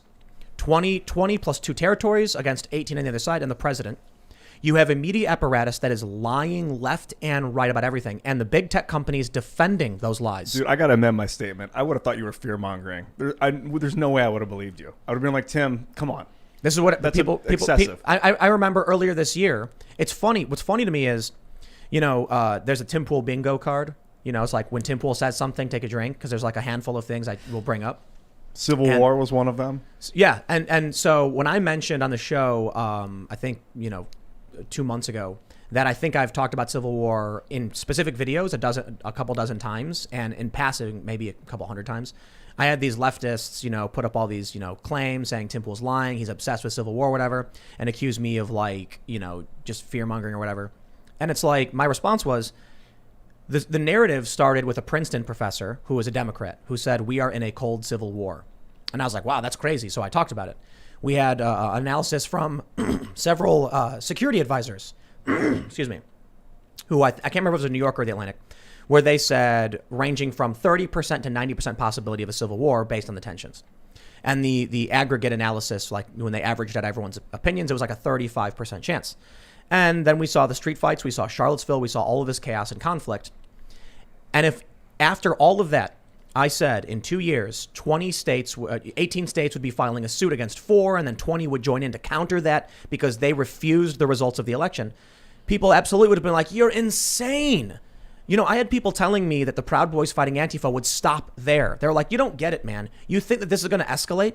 It's just the Proud Boys and Antifa. They're fringe groups. And I said, what happens when people who know them, who know the Antifa guy, hear the story about what happened and then blame the right? And the people who know the Proud Boys. So a Proud Boy goes home, he's got a black eye, and he says, oh, these Antifa guys attacked me. Now his friends hear it. It spreads to family and friends. Then what do we see in New York? Regular New Yorkers were throwing bricks and rocks at cars flying Trump flags. And a woman went up to a vehicle and pepper sprayed children. And they still say to me, yeah, but that's just regular people fighting. And then I say, but listen, now it's going to the highest levels. They're trying to impeach the president on ridiculous, meritless grounds. They have put a former general in the crosshairs of prison, Michael Flynn. This is one of the highest ranking military positions in the country, and they were going to lock him up for nothing, for lying to the FBI in a potentially informal meeting. And when the DOJ said, we're going to get rid of this, the judge said no. You see from the highest levels, they're trying to arrest a general. And at the lowest levels, you have people fighting in the streets. And now 20 versus 18 states in a lawsuit saying, that's not my president. I don't know where this goes. And maybe it stops right now. I'm just saying. I think because of the context, it's not as bad as it seems with the pandemic. People are nuts because they've been locked up. They don't hate each other, really. Charlottesville. There was no pandemic. Yeah, there's going to be, especially in the United States, where you're allowed to go out and protest and own guns. There's going to be little bits of explosive anger, violence. Only a few months ago, a man stalked 2 Trump supporters and put 2 bullets in his chest. In some countries, that stuff couldn't happen because the government would crack down, kill, and arrest everyone involved, and you'd never see any of so that kind perhaps of thing. We have that weakness. Or that strength, yeah. I mean, you could. Well, it depends. The government decides what protests to crack down on, and they have been selective about that. When it comes to a particular protest they like, they let it happen. If they don't like the protest, they crack down on it. Do you think so? Listen, I want to say this is what I want to be very clear here. At a certain point, when I'm saying I think street violence is going to spread and it's going to affect people, and the culture war will exacerbate, people say, "No, I think you're crazy." Then it happens, and they say, "Well, Tim's still crazy." Then I say, I didn't predict 18 states filing a suit to challenge 4 states, which would overturn the election, and 20 states firing back. Or, Michael Flynn, they're trying to lock up a general. That's like trying to arrest and imprison a general because he essentially ratted on the Obama administration's illicit activities in the Middle East, and then he went to work with Trump. I mean, this is some highest level stuff, all the way down to the lowest level. My point is, when we then get to a point where you have 20 versus 18 states, I don't know if it escalates further from here. But I can say for the time being, I was right about the escalation every step of the way. There's an ominous parallel for you. I'm not sure where it goes. It's the division in this country is very dangerous. But you may recall the last time, there was a civil war in this country. And you may recall that, just look at the language, there were two sides, right? How would you define the two sides? There were the what states and the what states? The pro and anti-slavery. Right. Now look at where we are now. Have we developed that terminology all over again? Another dichotomy? What is it? Red states and blue states. We've built a division into the country that's been festering since 2000, where it starts. It wasn't any longer. They used to call the states in the south east the former Confederacy, and for a while they were solid Democrat states, and that sort of changed, and it became. Now we've got a new phrase to divide ourselves, just like the Mason-Dixon slave states, free states. We have a new dividing terminology. That was not around like in the 80s or 90s. There was South Carolina, Kansas, Georgia. Sometimes a Democrat won them, sometimes they didn't. But now we have this firm division. We have blue states, we have red states. And there's more. People don't understand what a civil war is because they're tainted by American history. In American history, we had states which were part of a union, and so there was an alignment on some issues and not. In many other countries, actually every single country, civil war was like pockets of urban areas versus rural areas, and then there were fights over territories and control of one government.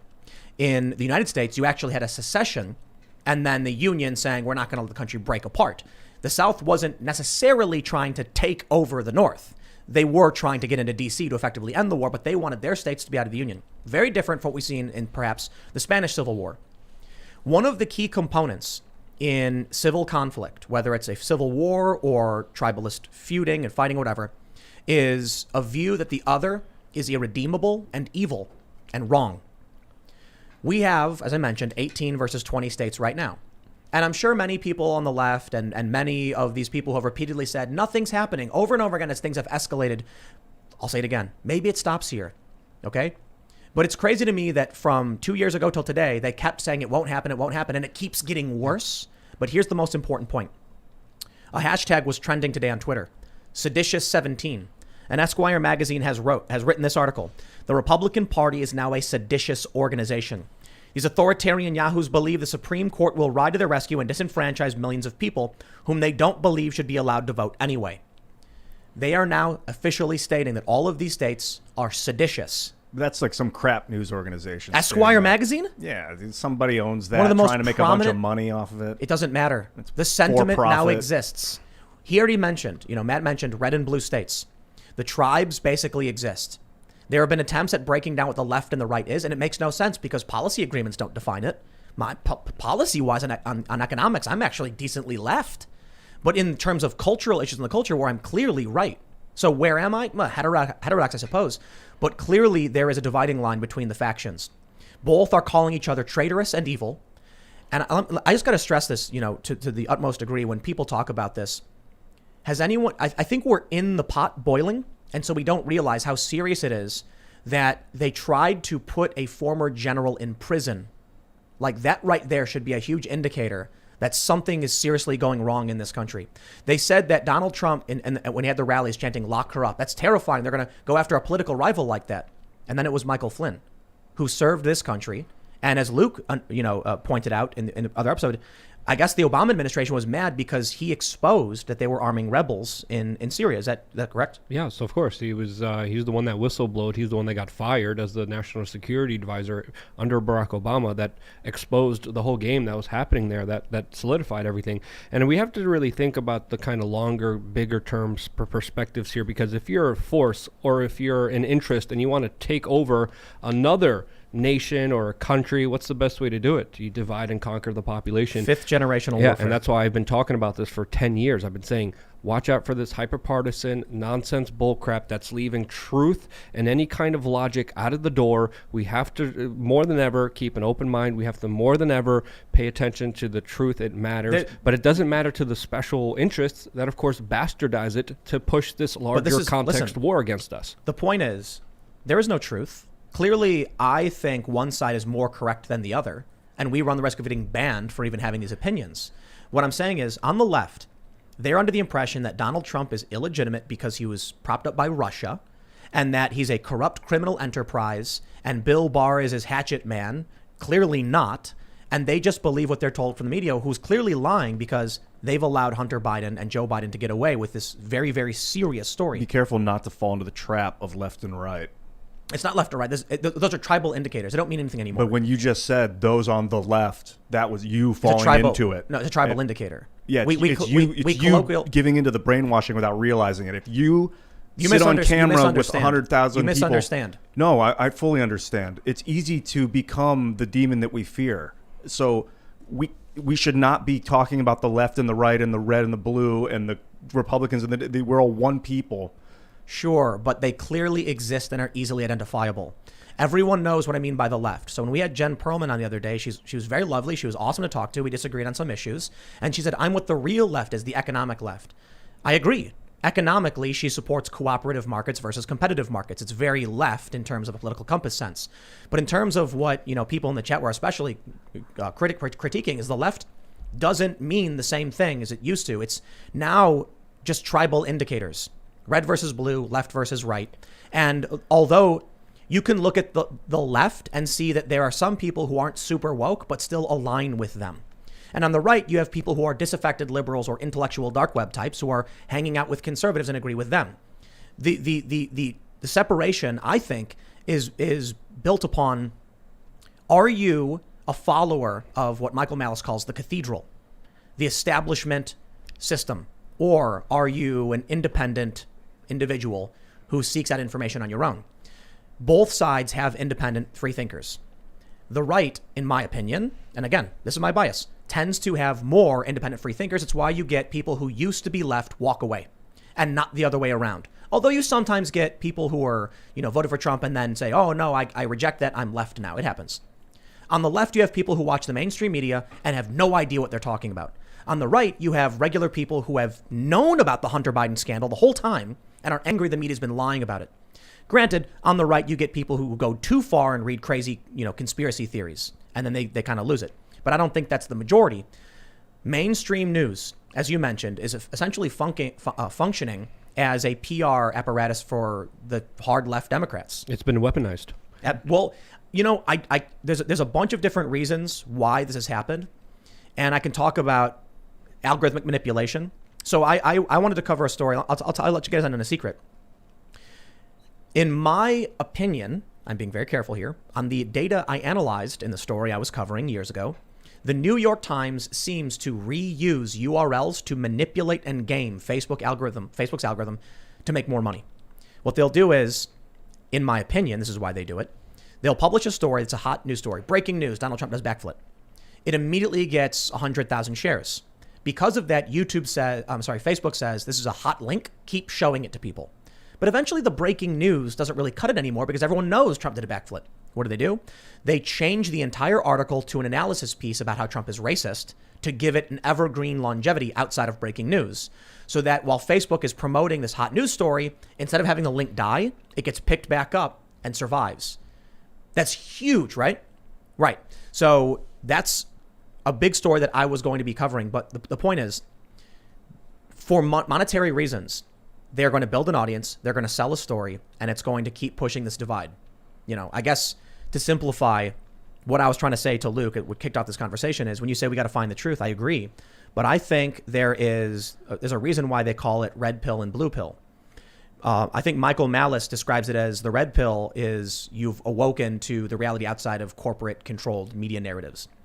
If you watch mainstream news, you're getting contradictory information every other day that makes no sense. So people end up thinking crazy things.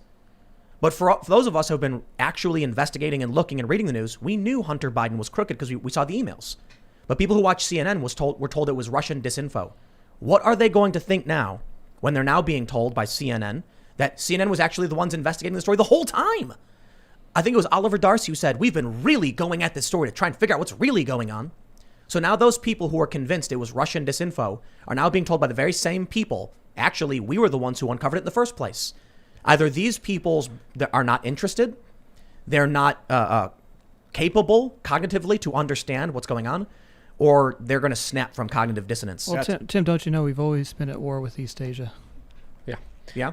Well, also, this back and forth also makes people very It's a stupid. 1984 reference. Oh, okay. Yeah. Oh, yeah. Yeah. You got it when I said it the first time. Sorry.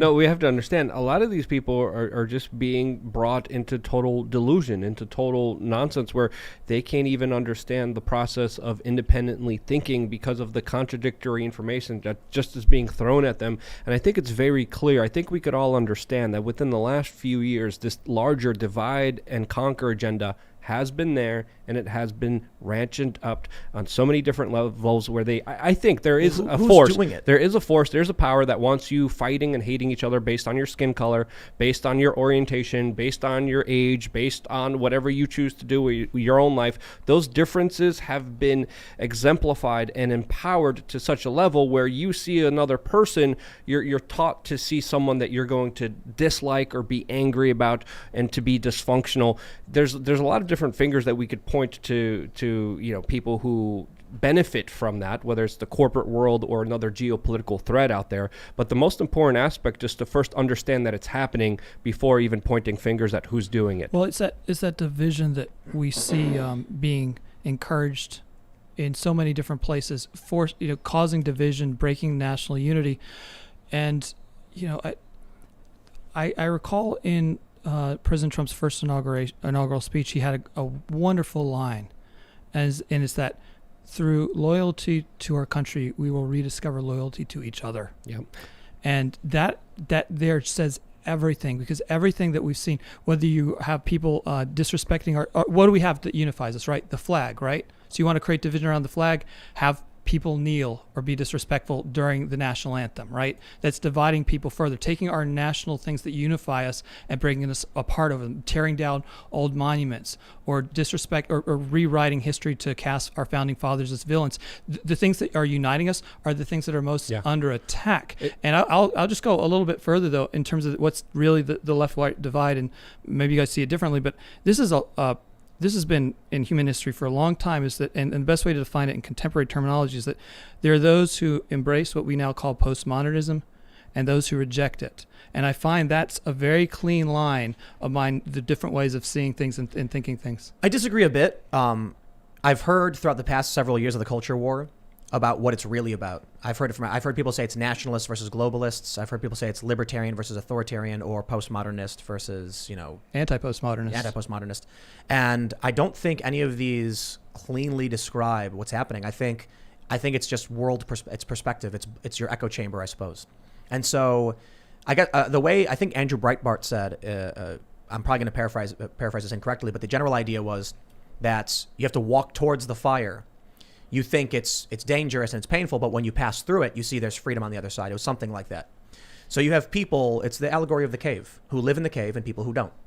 I think that's, so there are certainly, we've had people on this show who are decently woke, and have advocated for, rather social justice type positions, but are not what would be described as the left. It's kind of strange. And a lot of people in the chat will not like them.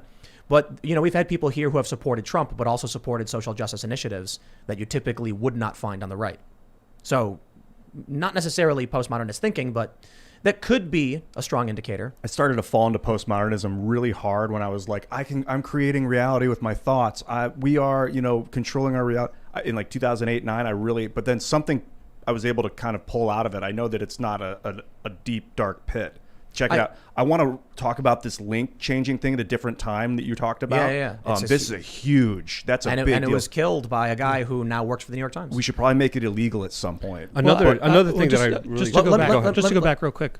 Let me just ask, I want to go back to what we were talking about. So to break down what you're saying about postmodernism, are you saying people who believe in objective reality and people who don't? Or... I think that's an indicator, but I actually would, putting it aside, is that when I was doing the analysis for the first Trump campaign on what would make somebody favorable to support Trump and opposed to him, a lot of people were trying to do that too, and a lot of them had sort of these second-rate ideas about, it's basically uneducated poor people, or in other cases they'd say, it's basically racist or something. And somebody actually did a pretty good study that found that it really did come down to whether or not you were embrace postmodernism, which is, we get in trouble with some philosophy types here, but I think it is basically comes down to, if it feels good, do it, and by extension in politics, if it feels good, it must be right. Yes. Versus those who utterly reject that, those who have, I like to say, they possess the wisdom of the Old Testament. But there are many people on the right who don't like in the culture war right, who aren't fans of Trump necessarily. Well, but to think about the reasons why. It's because he's had 3 wives. He's very brash. He has exhibit like what they would consider conspicuous consumption. And I'm not saying those are my criticisms. Those are the ones that you might find the people who are very uncomfortable with him because he seems so an uncouth, brash New Yorker, right? Those would be the objections, right? They've been calling me right wing for quite some time because I've continually been defending Trump, and I think it's part of the trope of please stop making me defend Trump. The more the media lies to support the Democrats and their narrative, I think my true descent into the culture war started with I worked for Vice. Okay, I was the founding member of Vice News, and what did we do? Luke and I, even after Vice, we went to Japan and we went around and we interviewed people in Fukushima. And we got to experience a natural disaster. It wasn't hyper political or anything like that. When I worked for Vice, I went and covered conflict and crisis in other countries. It wasn't U.S. politics in America. But while I was at Fusion, it's where this, one of these guys said, don't report on the fact that the New York Times is essentially doing this extremely unethical behavior. What the New York Times did when they would change links like this resulted in 2 of the all-time top posts on Reddit, number 3 and number 5, getting deleted for a violation of the rules. I thought that was a huge story. I mean, Reddit was one of the biggest social media sites in the world. 2 of the biggest stories ever posted on the site were deleted because the New York Times was altering stories in secret. And he said, don't report that because we do the same thing. He now works at the New York Times.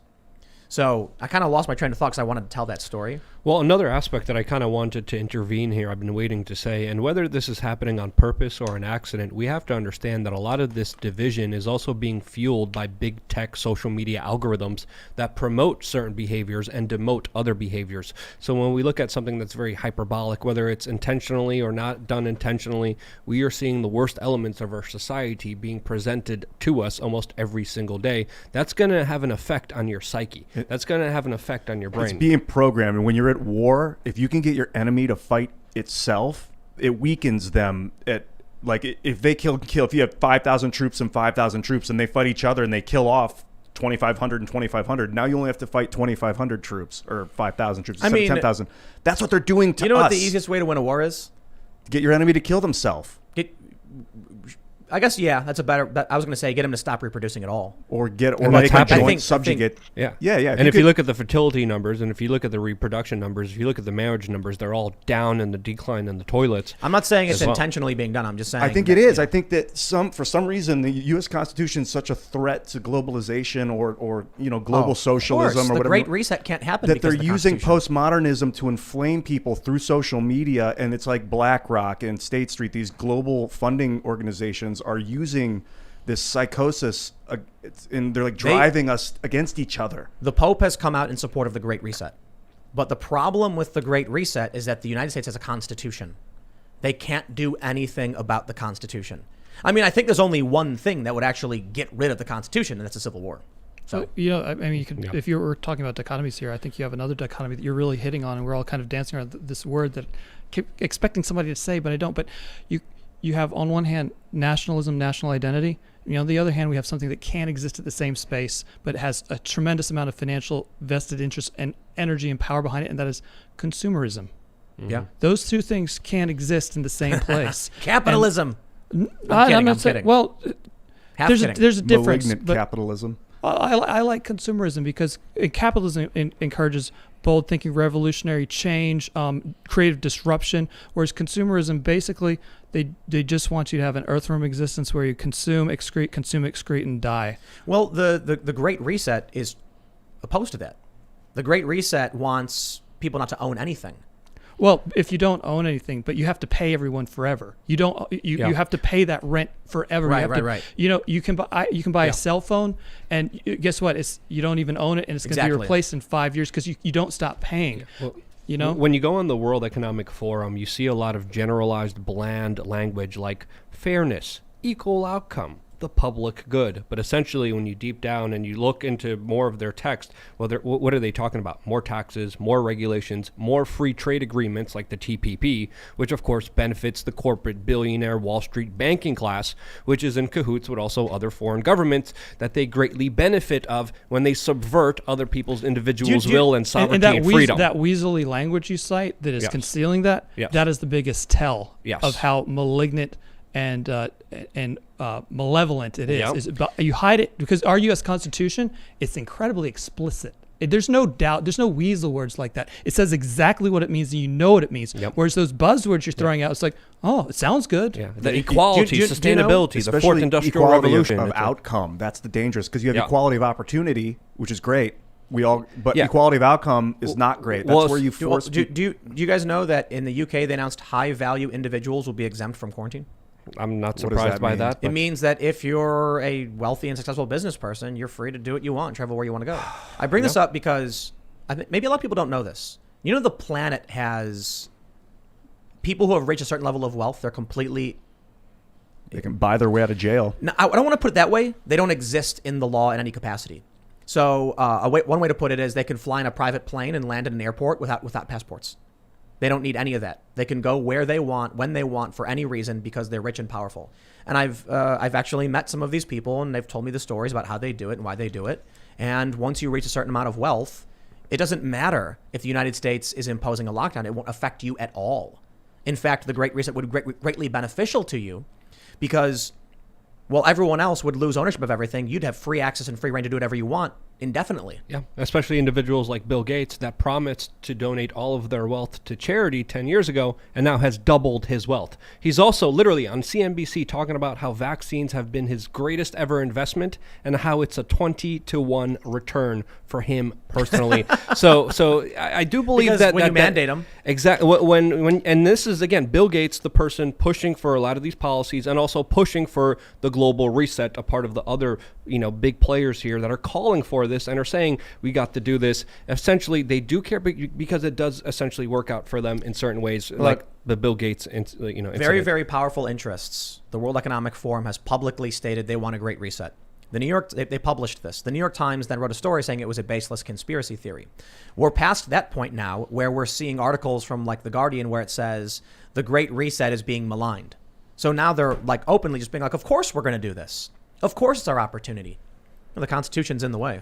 So they're going to own stuff that we're going to rent from them. No. We have a constitution. So it's been very, very difficult. I mean, you look at the Republican states and they've said no. You look at Pennsylvania and Michigan and the Supreme Courts, I think of even their states, have struck down their attempts at locking down. This is what they want is a world where no one owns anything. They don't mean everyone owns nothing. They mean that most people own nothing and Yes. they're going to own it and we're going to rent it from them. Yeah, and Yes. they're all going to do it in the name of equality and sustainability by pushing, again, more controls, more regulations, so independent people can't start their own businesses, can't have their own businesses. All the competition against them and their buddies is totally wiped out, and they call this redefining capitalism. Have you seen the video of the woman in California from the Pineapple Hill, where she's the Hollywood has set up these picnic tables and these benches, and then she can't have hers? What did she say? She said, "Everything I own is being taken from me." Yes, the rich people are doing fine. I mean, Bezos, Bill Gates, these wealthy individuals have made so much money in the past year. The Amazon stock has skyrocketed. Why? Because small businesses shut down and big box stores are allowed to expand. Well, so I feel like we're heading towards idiocracy where we're going to have one store. Have you guys seen that movie where it's just one big Costco? It's going to be Amazon. When you want goods, you're not going to go to the store. You're going to go to Amazon. It's going to be the only way to get stuff. Well, let's talk about the monopoly of Facebook and how they're looking at breaking up the monopoly, talking about big giant corporations.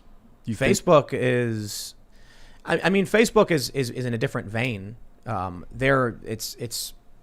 don't know. But specifically, when we look at that article, when you say you won't own nothing, it was from an article from the World Economic Forum about their vision of 2030, and it specifically said you will own nothing, you will have no privacy, but you will be happy.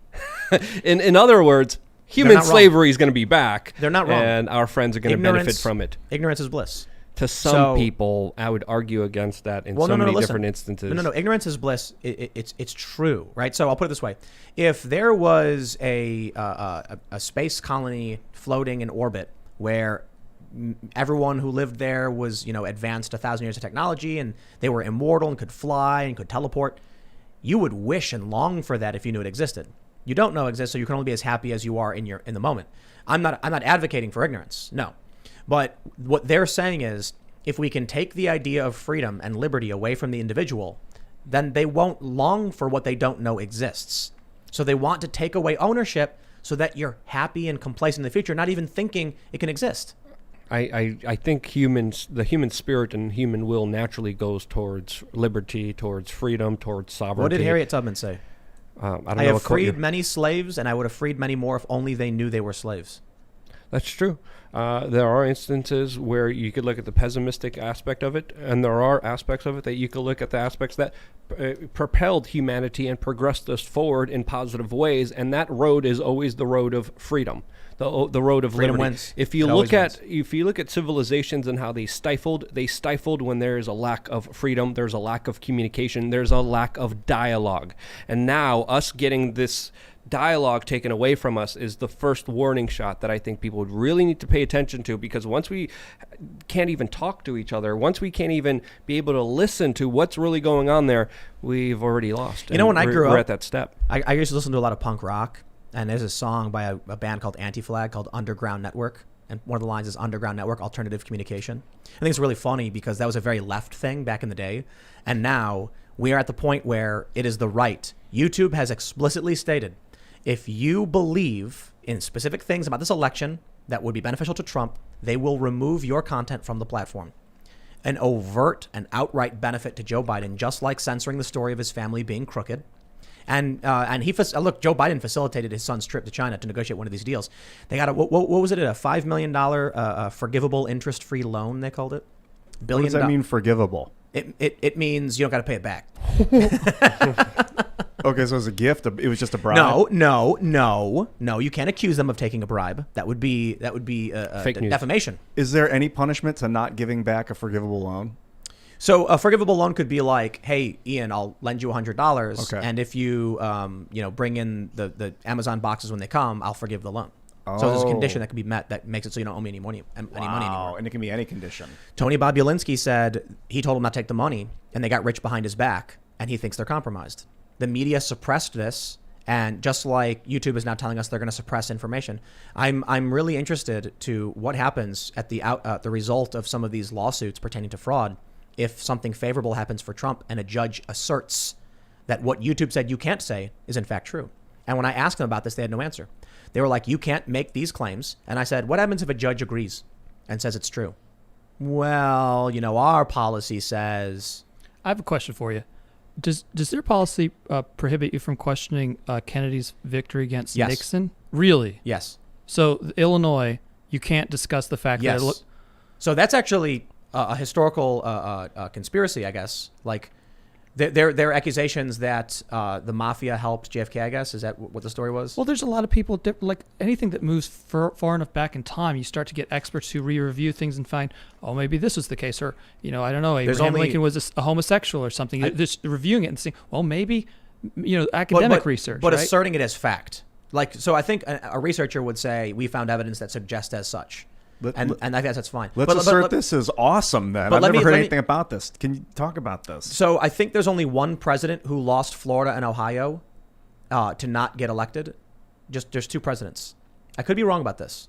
But I'm pretty sure Richard Nixon, in his race with in the election with Kennedy, Nixon won Ohio and Florida but lost the election. And Donald Trump. Donald Trump won Ohio and Florida but lost the election. What year was this? The Nixon Kennedy? 60, was it 68? No, it was 60 flat. 60. Oh, 60. And It was end of Eisenhower. those are cool debates because Nixon was all sweaty. I mean, he just looked like a... Some of the first debates. But what YouTube said is you can't question the outcome of a historical election. And specifically, if you said that there was widespread fraud that resulted in and this is the second criteria, trying to avoid the algorithm just because it's hypothetical, that resulted in Kennedy, winning or Nixon losing, that would also be a bannable offense. What about in another country? I wonder. Yeah, I was just thinking that. Does this think- apply to North Korea? Right, during the North Korean elections, can you not detest the North Korean? Right. I think YouTube saying historical election criteria is just a manipulation where they could give themselves an excuse. What is historic election? Every election's historical. Right. We number the presidents and have lists go of in them. history books. Yeah, they go in Yeah. history books. They go in the encyclopedias. So that's a ridiculous bar. I think YouTube should build like a zone where we can talk about this stuff. No, like you don't the get it, man. conspiracy zone, and then just don't monetize it. Isn't it kind of crazy though that they want to do something right, but the language they came up for was just so pants on head stupid? Isn't that surprising? Wouldn't you have expected them to come up with something a little bit more bulletproof or something you couldn't just pick apart so easily?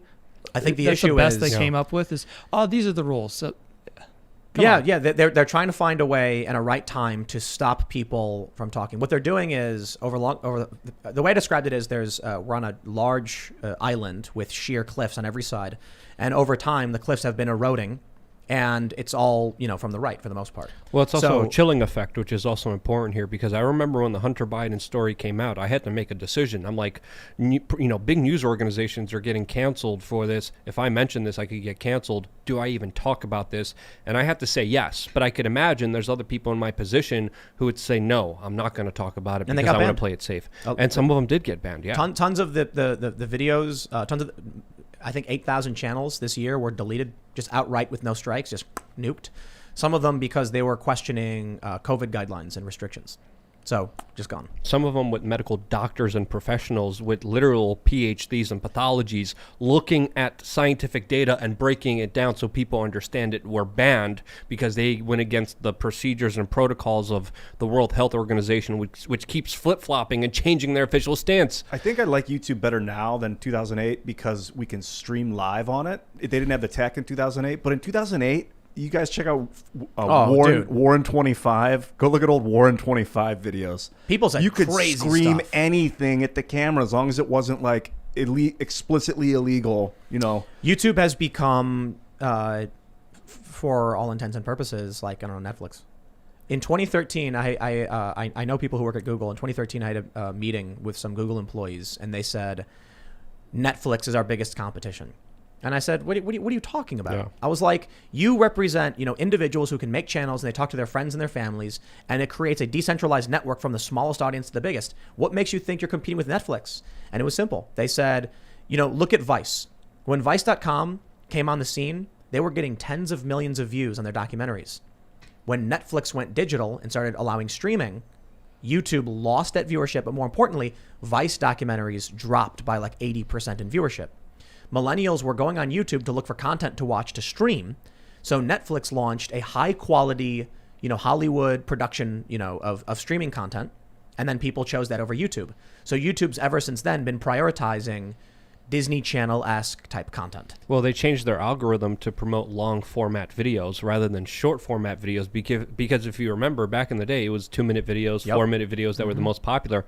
Now it's 10 minutes plus, and because they hurt you if you don't. Yes, exactly. So that's another Or incentive.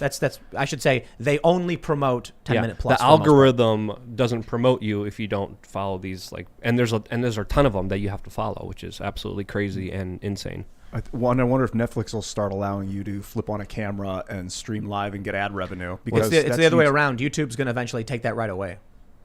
You think they'll get rid of it? I think it's YouTube's biggest value is being able to flip a camera on and get paid. No, you can't get paid. Yeah, you get ad revenue. Luke's not in the partner program. Well, not right now. Yeah, I got kicked out. He can't get back in. Well, and they were supposed to review it within a month. It's been 10 months now. Well, then they should review it. Do you want to know why the only reason? Well, I don't want to get too specific, but I can get a YouTube channel monetized rather quickly. I have to meet the criteria of I think it's 4,000 hours and 1,000 subs. Yes. And then I have to actually just call Google and be like, hey, I've got a channel. Can you guys monetize it? And they'll say, we'll get back to you. So did you say you thought YouTube was going to get rid of that feature? YouTube has already gotten rid of the open partner program. It's gone. Oh, yeah, it's not open anymore. But I wonder if Facebook's doing it, right? I think we're going to come to a point in a year or two where YouTube disables user uploads without certification. So in order to upload, you'll have to submit your ID and then wait a month, and then they'll approve you, and then you can publish to YouTube. And then to get into the partner program, well, it's going to be, they're going to have to wait a year. They're probably going to put you have to be a user uploading content for 6 months so we can review your content, submit your ID and verify your identity, give us your tax forms. It's 6 months risky. later. Brain chip, vaccination Neuralink. certification. You don't Yeah. want to make the barrier Plug in your Neuralink so we can scan your to brain. entry too hard, because it'll be too easy for other people to go on their own website and stream live and take monthly subscriptions. That's hold almost on. here. Why, too. why is it that, I think you're right. One thing that keeps YouTube dominant is the partner program.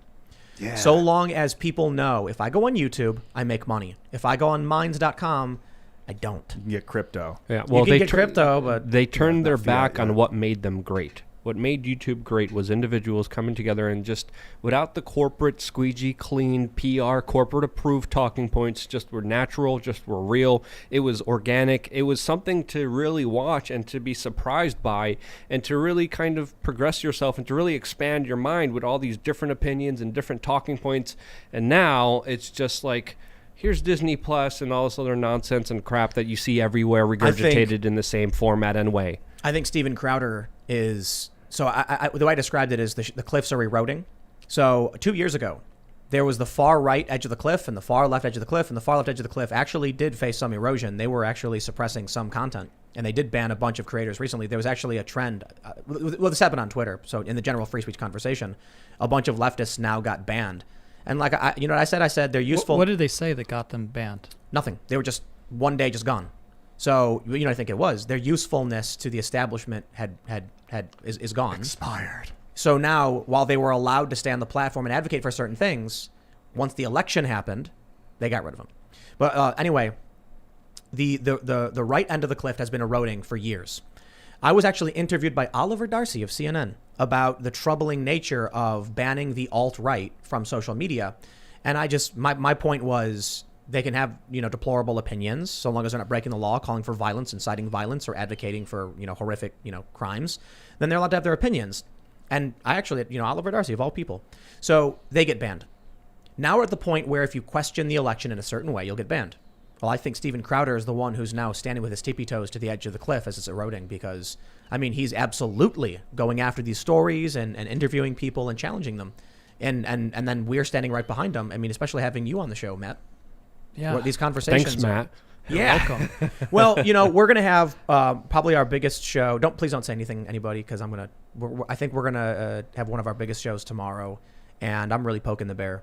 So I have my limits. I've said it over and over again. If I get banned, I'm going to go skateboarding. I'm going to go fishing down by the river. And there's only so much you can do as the cliffs are eroding before you say, I will not retreat. I will not. You can redivert lava flow from volcanoes to build more landmass if you need more cliff space. Sure. I don't know how That's that an analogy interesting works. analogy. You said the edges of the land were eroding. Let's build more edge. Do you not have a backup platform plan where you would go if something happened to you on this? YouTube owns the space. They own all the ad. They've monopolized the ad revenue and everything. So what we're doing right now is we're building a proprietary website so that users can subscribe as members and then get, so a more traditional business model on top of what we have. Because I think we're going to do one of our biggest shows, probably our biggest show tomorrow. And I don't think I think it could result in a first step towards possibly getting banned. Because I'm just, because I think it's possible. I think Minds is really great. I co-founded Minds a decade ago, but we don't have video streaming yet. And there's no fiat. You can't get paid with fiat yet either. It's just crypto. YouTube is subsidized by Google. YouTube loses money and always has. Mm-hmm. And the reason this happens is that YouTube costs ridiculous. Are you familiar with how expensive bandwidth is? Sure. So right now we have 58,547 concurrent viewers. The most we had was around, I think we hit like 61,000. That means for the, what do we got? We got like 98,000 watch three hours. megabits per second up means YouTube is sending out 3 megabits out time. Well, they probably compress it. So maybe a megabit times 61,000, 58,000. That's free for me. I'm not spending any money on broadcasting all this data to people. YouTube loses money. But Google monopolized the space. So what they're doing is by subsidizing YouTube, they make sure no competitor can emerge. Why? Look, my videos automatically sync to BitChute. It's a great safety net because I've had videos taken down and then people can still watch them. but I can't make ad revenue on BitChute, which means if I focus on that or even Facebook. Yeah, what's I'm up with not- Facebook? Can you get ad revenue on Facebook now? So Facebook rev actually is not that bad. Nowhere near as good as YouTube, but it's not worth pursuing because listen, when I first started doing YouTube, this was back in 2011 or whatever, and I was getting like $5 a week doing a video every day. And I said, if I can't survive on this, I'm going to run out of money and then I can't do anything ever again. But once you get enough money to invest in yourself, to start the business, get the ball rolling, and then make just enough, you're good. YouTube allows you to actually live. I'm not talking about even living well. Like YouTube is the only platform where you can actually pay your rent and keep working. Buy mansions. Used to for me. You know, When you get to a certain point and you've got several gold, YouTube awards and you have a certain level of viewership, you make a lot of money. There's no way that I could make anywhere near as much money on any other platform. So it's also like this. What people need to realize when they're like, Tim, you got to go to an alternative platform. If YouTube bans me, I'll have to fire everybody. That's it. Everyone's fired. I can't. There's no money to pay bills. So this, YouTube controls. They own it. That's why the big move right now is we are working on putting together a proprietary website so that people can become members and get access to premium content. The idea is going to be that we'll do a show. When we wrap up the live show, we do a bonus 10-minute segment for members only and give a value proposition to everyone. So people who are already members, we'll have to figure it out because I want to make sure everybody gets access to it. It's not super easy. But maybe using the membership thing on YouTube and then also having our own website. If YouTube bans us, then we'll have paying subscribers. But then there's a whole marketing aspect to it. User growth and things like that becomes very difficult and stagnant. My bigger concern is, this is a company. I have people who are, staff employees. And if I get banned, then I can't have no money to pay anybody. Maybe YouTube's the monopoly then. Yes. Well, it's Alphabet. It's Google. It's Alphabet. They're nailing Facebook with a monopoly charge, which I think is maybe foolish because if I was saying this before the show, if Zuckerberg has access to all that code and then he has to give up WhatsApp and what's his other company, Instagram and WhatsApp. They're trying they'll to decouple them. They'll rewrite that software function for Facebook Prime and then right. But it's they tried that with Snapchat when they did, I forgot what it was called, Facebook like disappearing messages, and it didn't work. Didn't take off. Stories. I forgot what it was called. If Facebook created a Snapchat clone, it did take off. So they tried buying Snapchat. Snapchat wouldn't sell. They tried cloning. It didn't work. So it could be if Instagram is broken off from Facebook, they won't be able to recreate what Instagram is. Because Instagram has the community. So They'll have like a do not compete clause along with the sue with the breakup. I don't know. I just think that conservatives aren't going to go away. You can ban Steven Crowder, and I don't think conservatives are just going to be like, well, I guess, that's it. No, they're going to, I think Parler might be the biggest indicator of just that they can't get rid of this faction. YouTube, Twitter, the Democrats would love to absolutely erase the populist right and the general right from existence in terms of public communication. They can't. And they can't control Parler now. Too many prominent individuals are on it. And I'm surprised Donald Trump hasn't been using it. He absolutely needs to go on there. If Donald Trump only made posts from Parler at this point on, the media would do nothing but say Parler, Parler, Parler. There's another one called Rumble I keep hearing about. It's a video hosting. Library is another one where you can get crypto. Does Parler KYC people going on there? And then I also think Trump might lose his Twitter account soon as well. I don't think so. Maybe. Yeah. 'Cause they've been saying that the moment Trump Biden's inaugurated, Trump loses his protections, and then he's got a bunch of tweets already. They'll probably just get rid of, like they'll just ban him. But I think it was Michael Malice who said this. They're not going to get rid of him because he's too much of a prominent character that generates traffic for the site. Before Trump became really active, Twitter was dying. The mainstream media was dying. Yes, yeah. Ratings were collapsing. I Until got Trump this came. feeling like we should put media presence on every site, on Rumble, Library, Minds, Facebook, Instagram. But it's like, I don't want to. We should just have our own site, our own thing that we own. I don't like the That's the ISP. plan. There used to be a little bit of technology that made that very easy, but it seems to have faded away. Do any of you remember something called RSS? Yeah. Because RSS, look, if you think about it, if everybody had their own social media RSS feed, then nobody would centrally control it. It would all be sort of network, and you just subscribe to the RSS feed that you want, and it generates what it would have been your feed back in the day, but I guess your timeline, we call it now, and it would all be completely independent. So that's That's how podcasts work. yeah. So for people who aren't familiar, I don't upload to iTunes. I upload to a server which produces an RSS link, And then all the podcast directories just have the link of, Right, the link. but back in the day, this business-to-business RSS feeds for podcasts and other things like that, right? Because the services need something wrong. But back in the day, a person Right. would click the link to, I want to share this, have this RSS feed, and actually Google canceled. Was it Reader? Was their big RSS tool? Yes, They yeah. took it away, Wow.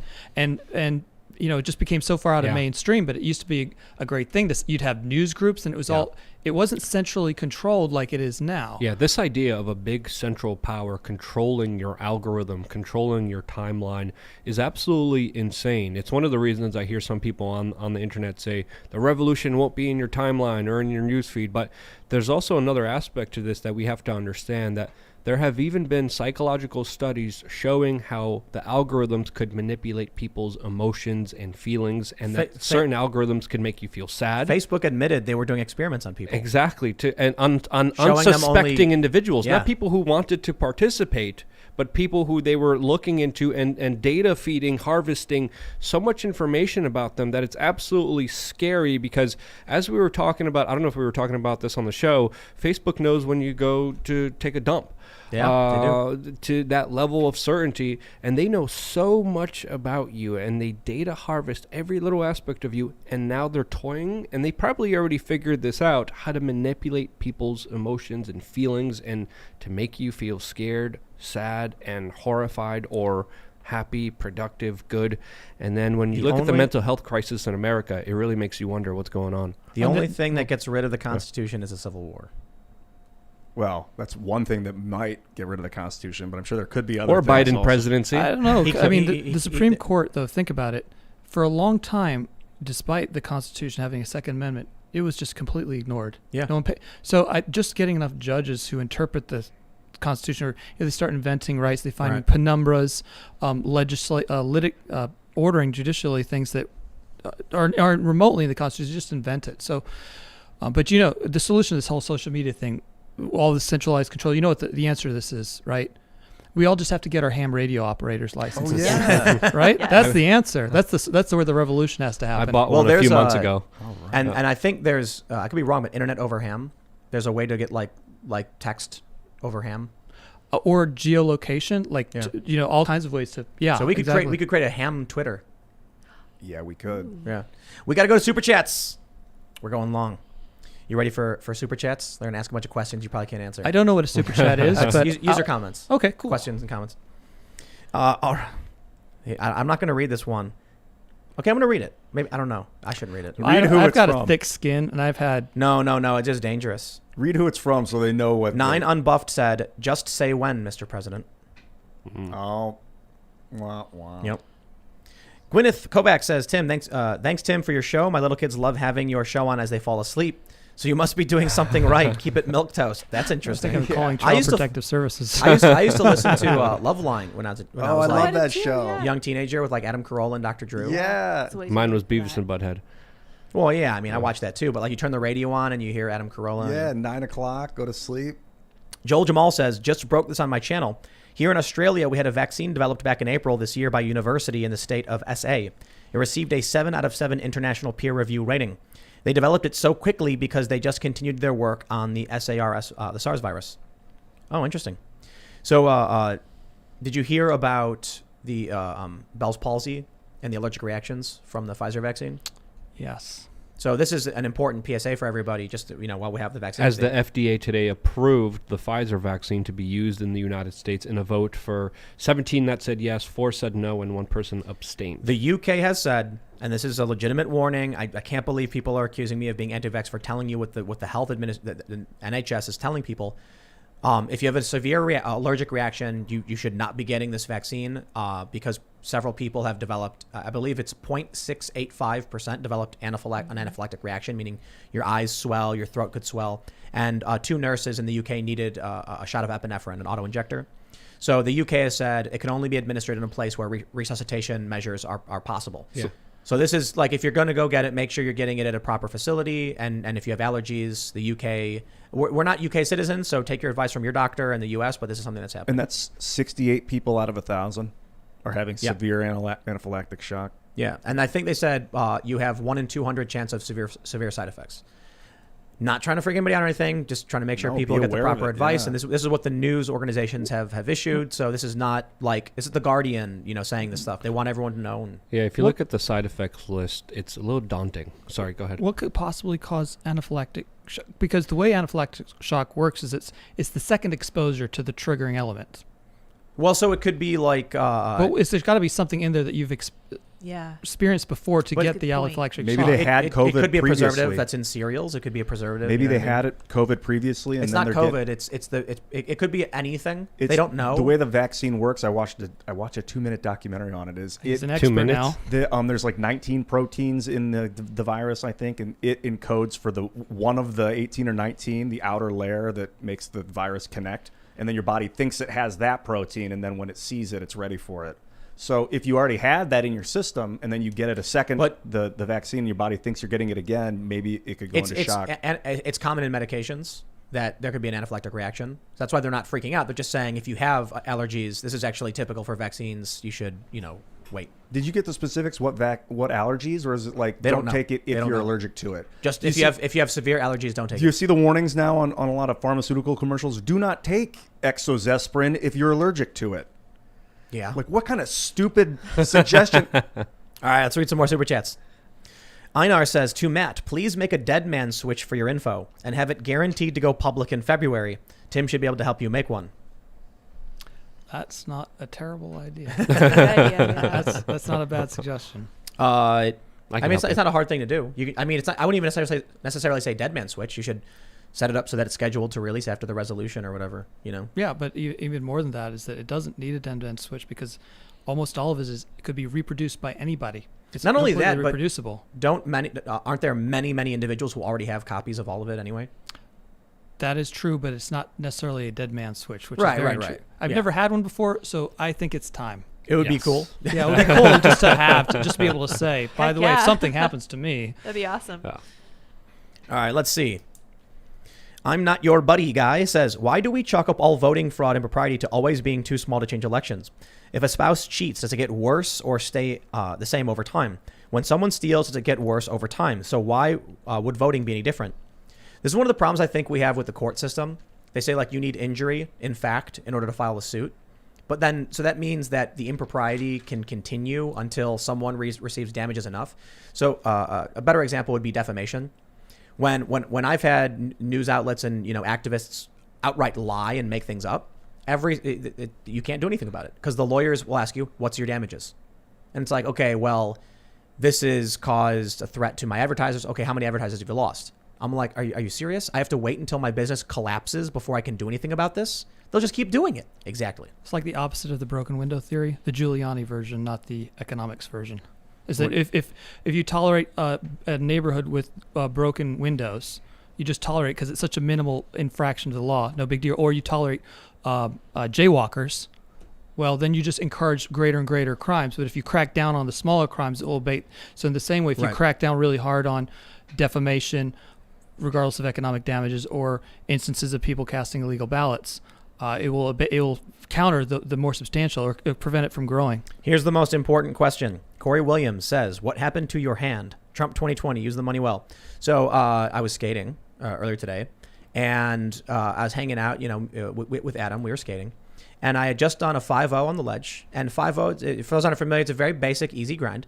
And Adam was like, yeah, and like clapping. And I was like, oh, dude, that's nothing. That's like a basic trick. And he was like, dude, take the compliment. And I was like, I'll do a nollie 5-0 shove it first try. And so this is a little bit more complicated.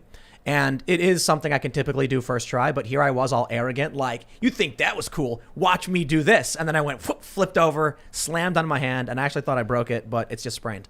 So the moral of the story is, this is something every skateboarder is supposed to know. You don't screw around, and you respect the trick when you're always doing it, because you always get hurt whenever you're like just goofing off. And so here I am, like, I'm just gonna do this, and and I wasn't thinking, and I slipped, and there you go. But it's mostly fine. Also, learn how to take a compliment, Tim. I know. You're great at your job. Well, it was more of like a hokey joke where like Adam was laughing, and I'm like, oh yeah, I was like, check this out, you know what I mean? And then I fell because like. There you go. You should see the new setup, though. We're building a bar, It's going to be called the Grind Bar. Dude. Skateboarders understand It's an actual bar you can drink on, and you can grind on it. So we have the skateboard construction company that built everything left this really long, bar. I forgot what it's made of, but it's great for grinding on a skateboard. Grinding on a skateboard is when you jump up and the metal part of the trucks, the wheel part, slides across the metal. And so we're making a bar, and the front of the bar is going to be grindable. So we're going to call it the Grind Bar. Yeah. But it's an actual bar. You can like sit down. Yeah, and so we're drink actually at. going to have drinks, and people are going to work as a workshop. We got a 3D printer and stuff. Yeah. It's going to be really, really Laser cool. incoming. All right, let's see. This one just came in, so I'll read this one now. Logan Matthews says, please look up the OBDM podcast on YouTube. The host, Midnight Mike, his birthday is tomorrow, and he has put in over 15 years building his community. As a gift, I thought I could try to get you both in touch. The world would be a better place with you both had a conversation. All right, Midnight Mike and the OBDM podcast. Ready to Rumble says, Tim constantly kissing YouTube's arse.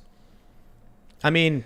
Well, I would disagree with that. I mean, one of Wait till you see what happens tomorrow. Yeah, one of the reasons, I mean, you have me on, which is like pretty. I mean, you're taking a principle stand, which is commendable, and you got to give respect to that. YouTube hates Luke. Yes, I had many encounters with Eric Schmidt that were pretty interesting at Bilderberg, to say the least. So, I appreciate what you're doing. You're making a stand, and that's commendable. And Hey, don't ever hesitate to pick up the enemy's ammunition off the ground.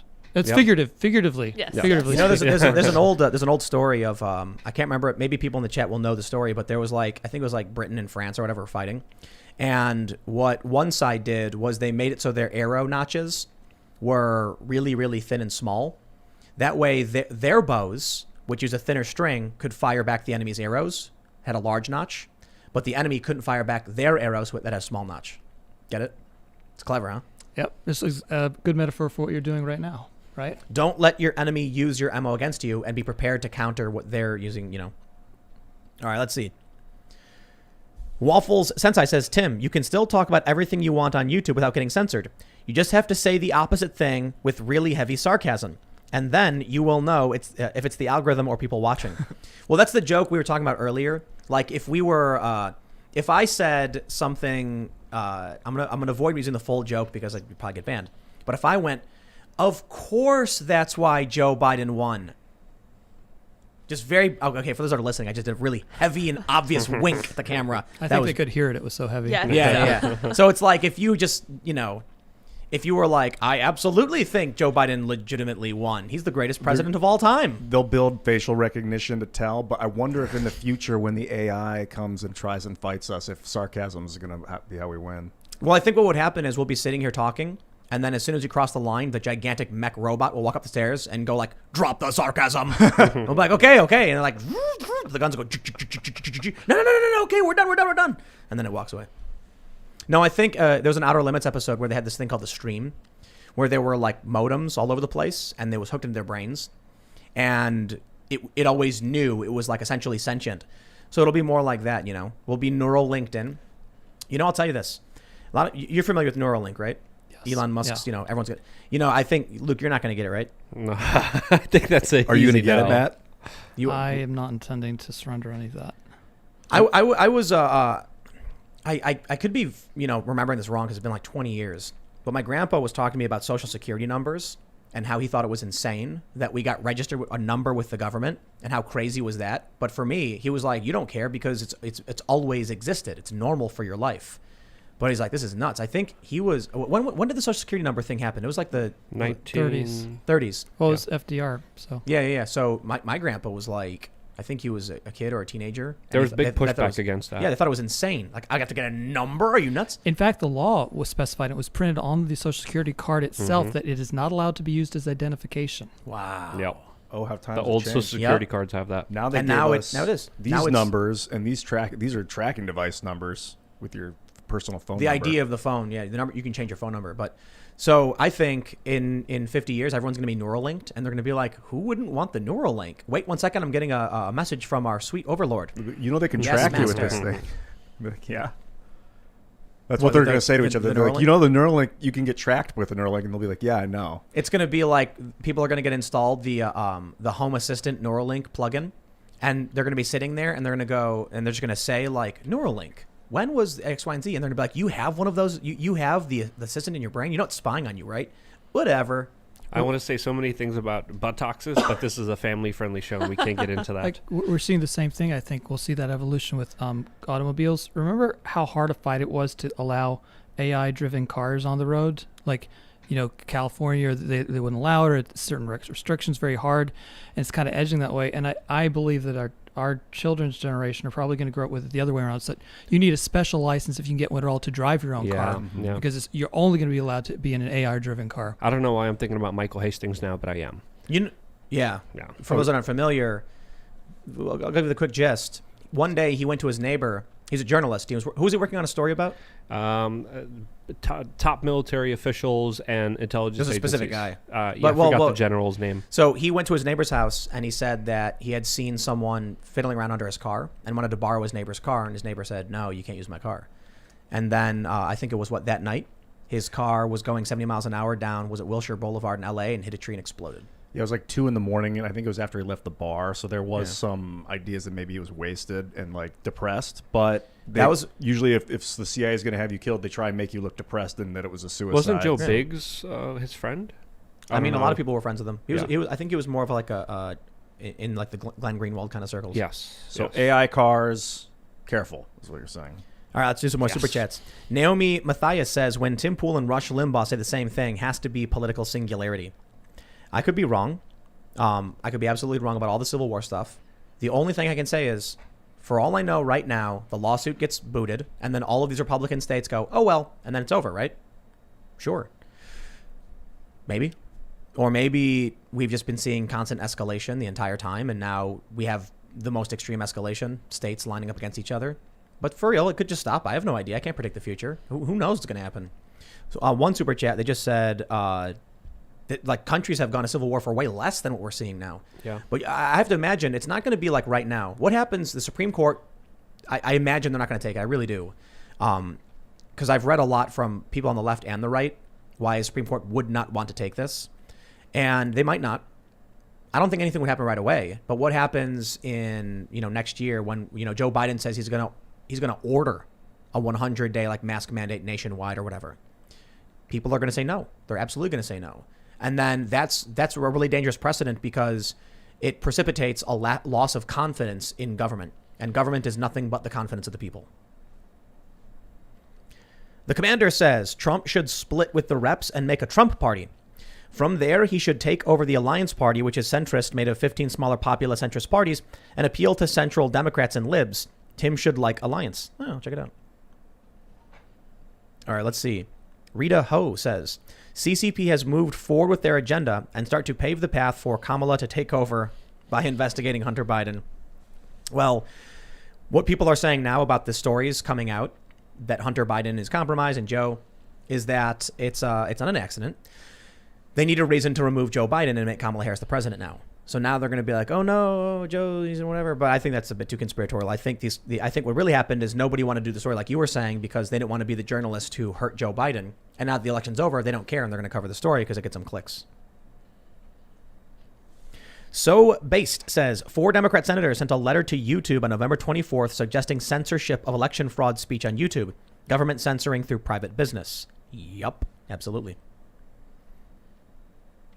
Marcus Pinson says, earlier this week, Ian said he wanted to be able to make his own ammo from scratch. I've been working on something for a few years that I think is right up his alley. I messaged him on Instagram. Tell him to hit me up. I promise it's really cool. I got a lot of response about that. One person said, hey, you said you wanted to make ammo. I got some advice for you. Don't bother. It's almost impossible to find primer. Someone else suggested that if we can get the primer, they'll make it for us. It seems like a huge and really complex thing. Only 4 factories make primer in the United States, and they're all fulfilling government contracts. And you need like the explosives license to manufacture powder. I think it's extremely difficult. You need a huge investment, and there's a big process, and you barely get a return on your investment. All things said, I haven't responded to anyone about it because I was a little overwhelmed, and maybe it's just something we shouldn't focus on right now. I don't know. See, brokages over hokages. I said brokages until I saw the last word, and then I understood the reference. Says, Tim, you always talk about the Spanish Civil War when the scenario would be more closer to the Russian Civil War, where the Bolsheviks owned the cities and the whites were more in the rural areas and past the Urals. Perhaps. It's because I watched a documentary on the Spanish Civil War 2 years ago, and at the time, there was like parallels and people were talking about it quite a bit. But since then, I've only, I've not watched, but I'll read up and watch something about the Russian Civil War as well. A lot of people are comparing it to the Chinese Cultural Revolution, to what's happening now as well. Yes, Yeah. more than the Russians were at it was World War I, which we're not in right now, and they had a monarchy which we don't have. But the Chinese were like the Cultural Revolution. Yeah, into that. Or maybe closer to Cambodia, Khmer Rouge, It's true. Pol Pot. Yikes. Terrifying. Yeah.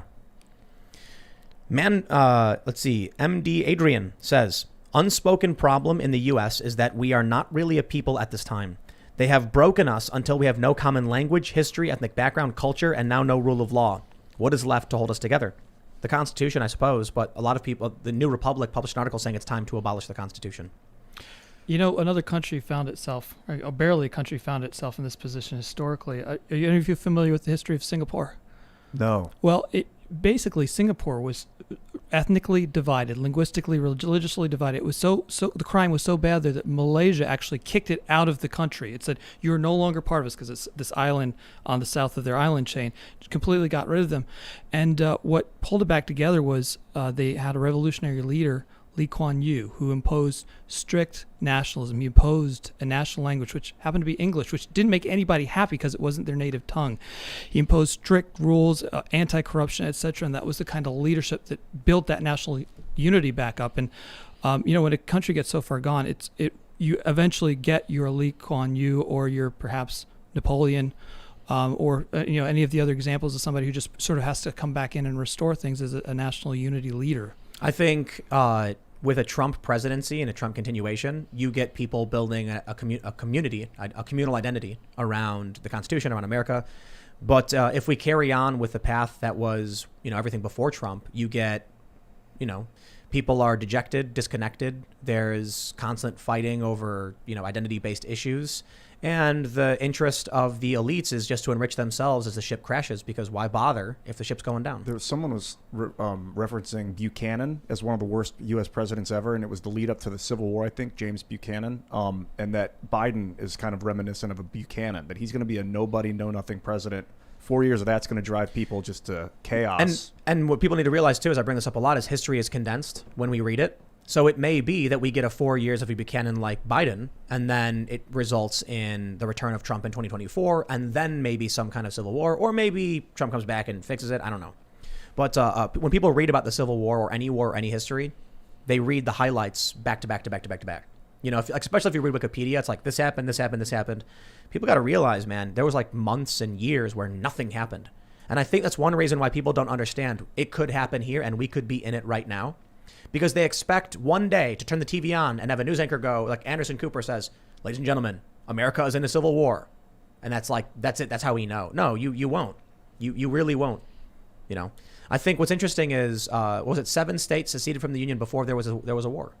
And it was actually, I don't know how long it took after the secession for the fire, the shot at Fort Sumter before it actually kicked off. And then other states seceded. So there was actually a time period where they're like, wow, states have seceded. That's crazy, huh? And then nothing happened. But then there was war, obviously. Rob Ingram says, tuned in late, so I missed everything. Hope your wrist is okay, homie. You, among others, are the reason I'm moving towards starting my own podcast on PoopTube channel. You guys rock. Your friendly neighborhood Philly personal trainer. Appreciate it, man. Let's see. Sleepy Dan says, just add, in 2016 when talking fraud, then YouTube was okay with it. Badumch. Yeah, let's see. Yevgeny says, why not move out of the U.S. to Eastern Europe or other place which is not currently aflames? I was actually looking at Ukraine for a while. Yeah. Because... but you don't have the Second Amendment. That's one thing that's very unique to the United States, where people could actually defend themselves. Ukraine, though, cost of living is very affordable, and you have a lot more freedom there than you do in a lot of parts of Western Europe. If you're a middle-class American and you are working remote and you can work out of a place like Ukraine, you're a king. Yes. It's really crazy. So I think it's like $100 a month for rent on average. Yeah, well, the income for Ukrainians is really, really, really low. So Yeah, as an American, it's like you go there, you can have whatever you want. The cost of living, the people, the atmosphere, just life overall is better for a lot of expats. And I know a lot of expats. But again, And well, you know, because I when I went there and I covered the Euromaidan stuff, I made friends, and I'm like, man, so cool, but I'm not Ukrainian, so, you know. But I was looking at property because I was like, look how, like, not to disrespect Ukrainians, but it's like, if you're a middle class American, you can get a really fancy pad, man. It's like cost of living, wow, crazy. An average reactor says, I am a right-leaning libertarian and I want to be involved in journalism because I developed a moral conviction to fight against the establishment that betrays us in broad daylight. Any advice on entry-level options? You know, these days I really don't know. yeah. Because I used to just go out and cover stuff, but now it's like people are fighting each other. It used to be so easy. You can't travel anymore, you know, COVID lockdowns. So I don't know what you do. Good luck. I would, I mean, COVID aside, there's an organization called Leadership Institute, and they excel at placing prospective journalists into programs and give them a little bit of a subsidy to make it worthwhile and put you into different publications. So I'd say look into that, Leadership Institute. Also, we were very lucky because we started before the crackdown. Now, imagine starting brand new with all these crackdowns that prevent you from reaching a wider audience. So 10 years ago, it was still sort of easy. Like, you had a good message, you knew a little bit of how to make videos, you were golden, you were great.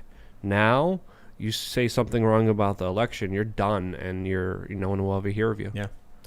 Shane says, I'm a union worker and my dad is a union representative. I try to explain to my dad how Biden is going to hurt us, but he passes me as crazy because he bases his ideology off of mainstream media and what our union overarching authorities say.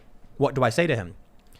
Man, that's tough. You can say, it depends on the union he's in, but Joe Biden is in favor of free trade agreements, which will likely result in your dad losing his job. So It's very hard to convince family members, so it's always important not to come at it at a combative way, not to try to force information down his or her throat. It's always important to share information that's important, but come at it from a perspective like, hey, I saw this, I don't know what to think of it. Since you're so much older and wiser, what do you think of this? And that worked specifically well on my family as well when it came to a lot of important issues. Remember, the way persuasion works is you convince somebody of something that they think they always and already believed. And in those situations, I would encourage you to get at your dad the same way the Grand Canyon was built. You find one little crack, one little thing that he clearly kind of disagrees with Biden on, and you kind of put some water in there, you freeze it and expand it. Yeah. And then it makes the crack bigger. And you put water in, freeze it, expand it again, and you just find that one thing and use it to open up a much bigger well. And before you know it, 4 years from now, you're like, man, that Biden, just hit him. I can tell you one of the basics of opinion manipulation is it's called rapport extreme in turn. I don't know if you've ever heard of this, but it's a way you convince someone to move their opinion. Well, first of all, I'll just go through this whole thing. You can't make someone go from, say, being loving a person to hating a person immediately. You can only push people within their reasonable boundaries. So if someone says, this is my friend, they're cool, you can't make them say, I hate this person. But you can make them say, yeah, that is kind of annoying, he does that. You do that enough times, eventually the person's going to be like, man, he is so annoying. Man, it never stops. You get them to that point. So rapport extreme turn is basically, the first thing you have to do is agree with them, so that they feel, like, oh, this is what we agree on. You build a rapport. Now there's a trusting relationship. The extreme is you then present something that you like about Joe Biden that your dad can't agree with. The turn is then you acknowledge your dad is right and that opinion was too extreme and it was him who convinced you. So an example, what's the best example? Like, okay, let's say war. Joe Biden was part of the Obama administration, got us in more war. He never met a war he didn't like. Yep. So what you do is, the first thing you would say is you'd be like, I was thinking about, I think you're right about Joe Biden. He's probably the better choice for a lot of reasons. And then your dad, or your friend or your family member is going to be like, oh, yeah, of course. They're like me now. They're in my tribe. You then give them the extreme opinion they can't accept. I mean, me personally, the reason I like him is because, how many wars, did he get us involved in? That was a good thing. And you don't want to be crazy. You just say something that your dad's going to be like, I don't know about that. I think the wars were a problem. That's the one thing I don't like about him. So it's similar to what you were saying about finding that thing. And then your response is the turn. All right, well, okay, I guess you're right. The wars aren't a good thing, but, fine. I guess you're right. They've now given you an opinion against Biden, and they've affirmed, you were wrong. So it's an old school. It's like a basic manipulation trick. Seems very deceptive. Absolutely. Can Yeah. you do it in a more Sales. loving way? Like, I like that Biden has these things, but I don't like the war. So here's the And problem. I'll be like, yeah, I guess I see your So point. this is one of the reasons I stopped working for nonprofits, because I hate doing these kinds of things. But the issue is, so at fundraising, like raising money for, how you convince someone to give you money. Oof, it's tough. And eventually, once you get good at it, you understand the system and how it works and how you're playing this game. The problem is there are people who are naturally good at doing things like this without realizing it, and that's considered morally acceptable. You could just naturally like poke someone and be like, well, I think the wars are great, and and it works for you. But people who get really good at it and work it a long time eventually start to understand what they're doing, and then you're like, man, I'm just pulling people's strings and manipulating. I don't like it. So then I don't want to be involved in that. I don't want to work a job where the goal was to find a way to navigate someone's mind to convince them. And you can justify it any way you want, but I didn't think it was all that entertaining. Anyway, we've gone a little bit over, so I think we'll start to wrap things up. Make sure you smash that like button if you haven't already. Is there anything you want to mention, your social media, or promote anything, or let people know about what's going on? Yeah, there's longer term solutions to the stuff I'm working on, and if you want to stay tuned or get involved, just follow me I'm on Twitter at Matt Braynard. I'm on Gab and Parler, so you can find me there. So just stay in touch, folks. Right on, man. Thanks for hanging out. Thanks. You can follow me on Twitter, Instagram, Parler at Timcast. You can check out my other YouTube channels, youtube.com/Timcast and youtube.com/TimcastNews. We do this show live Monday through Friday at 8 p.m. You can check us out on iTunes, Spotify. Give us a good review. It really does help with the ranking, and then it gets more people to watch. So also share if you think the show is good, and word of mouth really helps.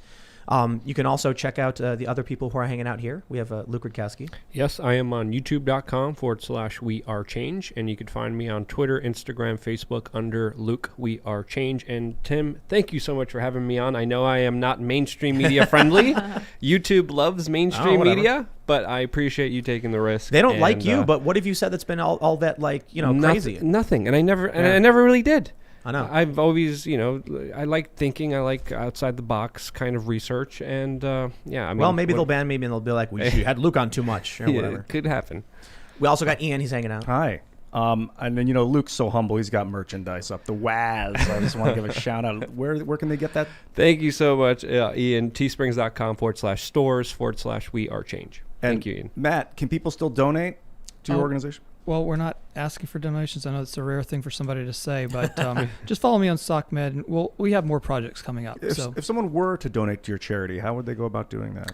I would say go to givesendgo.com/voter integrity, and any money that's left over at the end will go to a permanent patriotic voter registration effort and anti-voter fraud effort.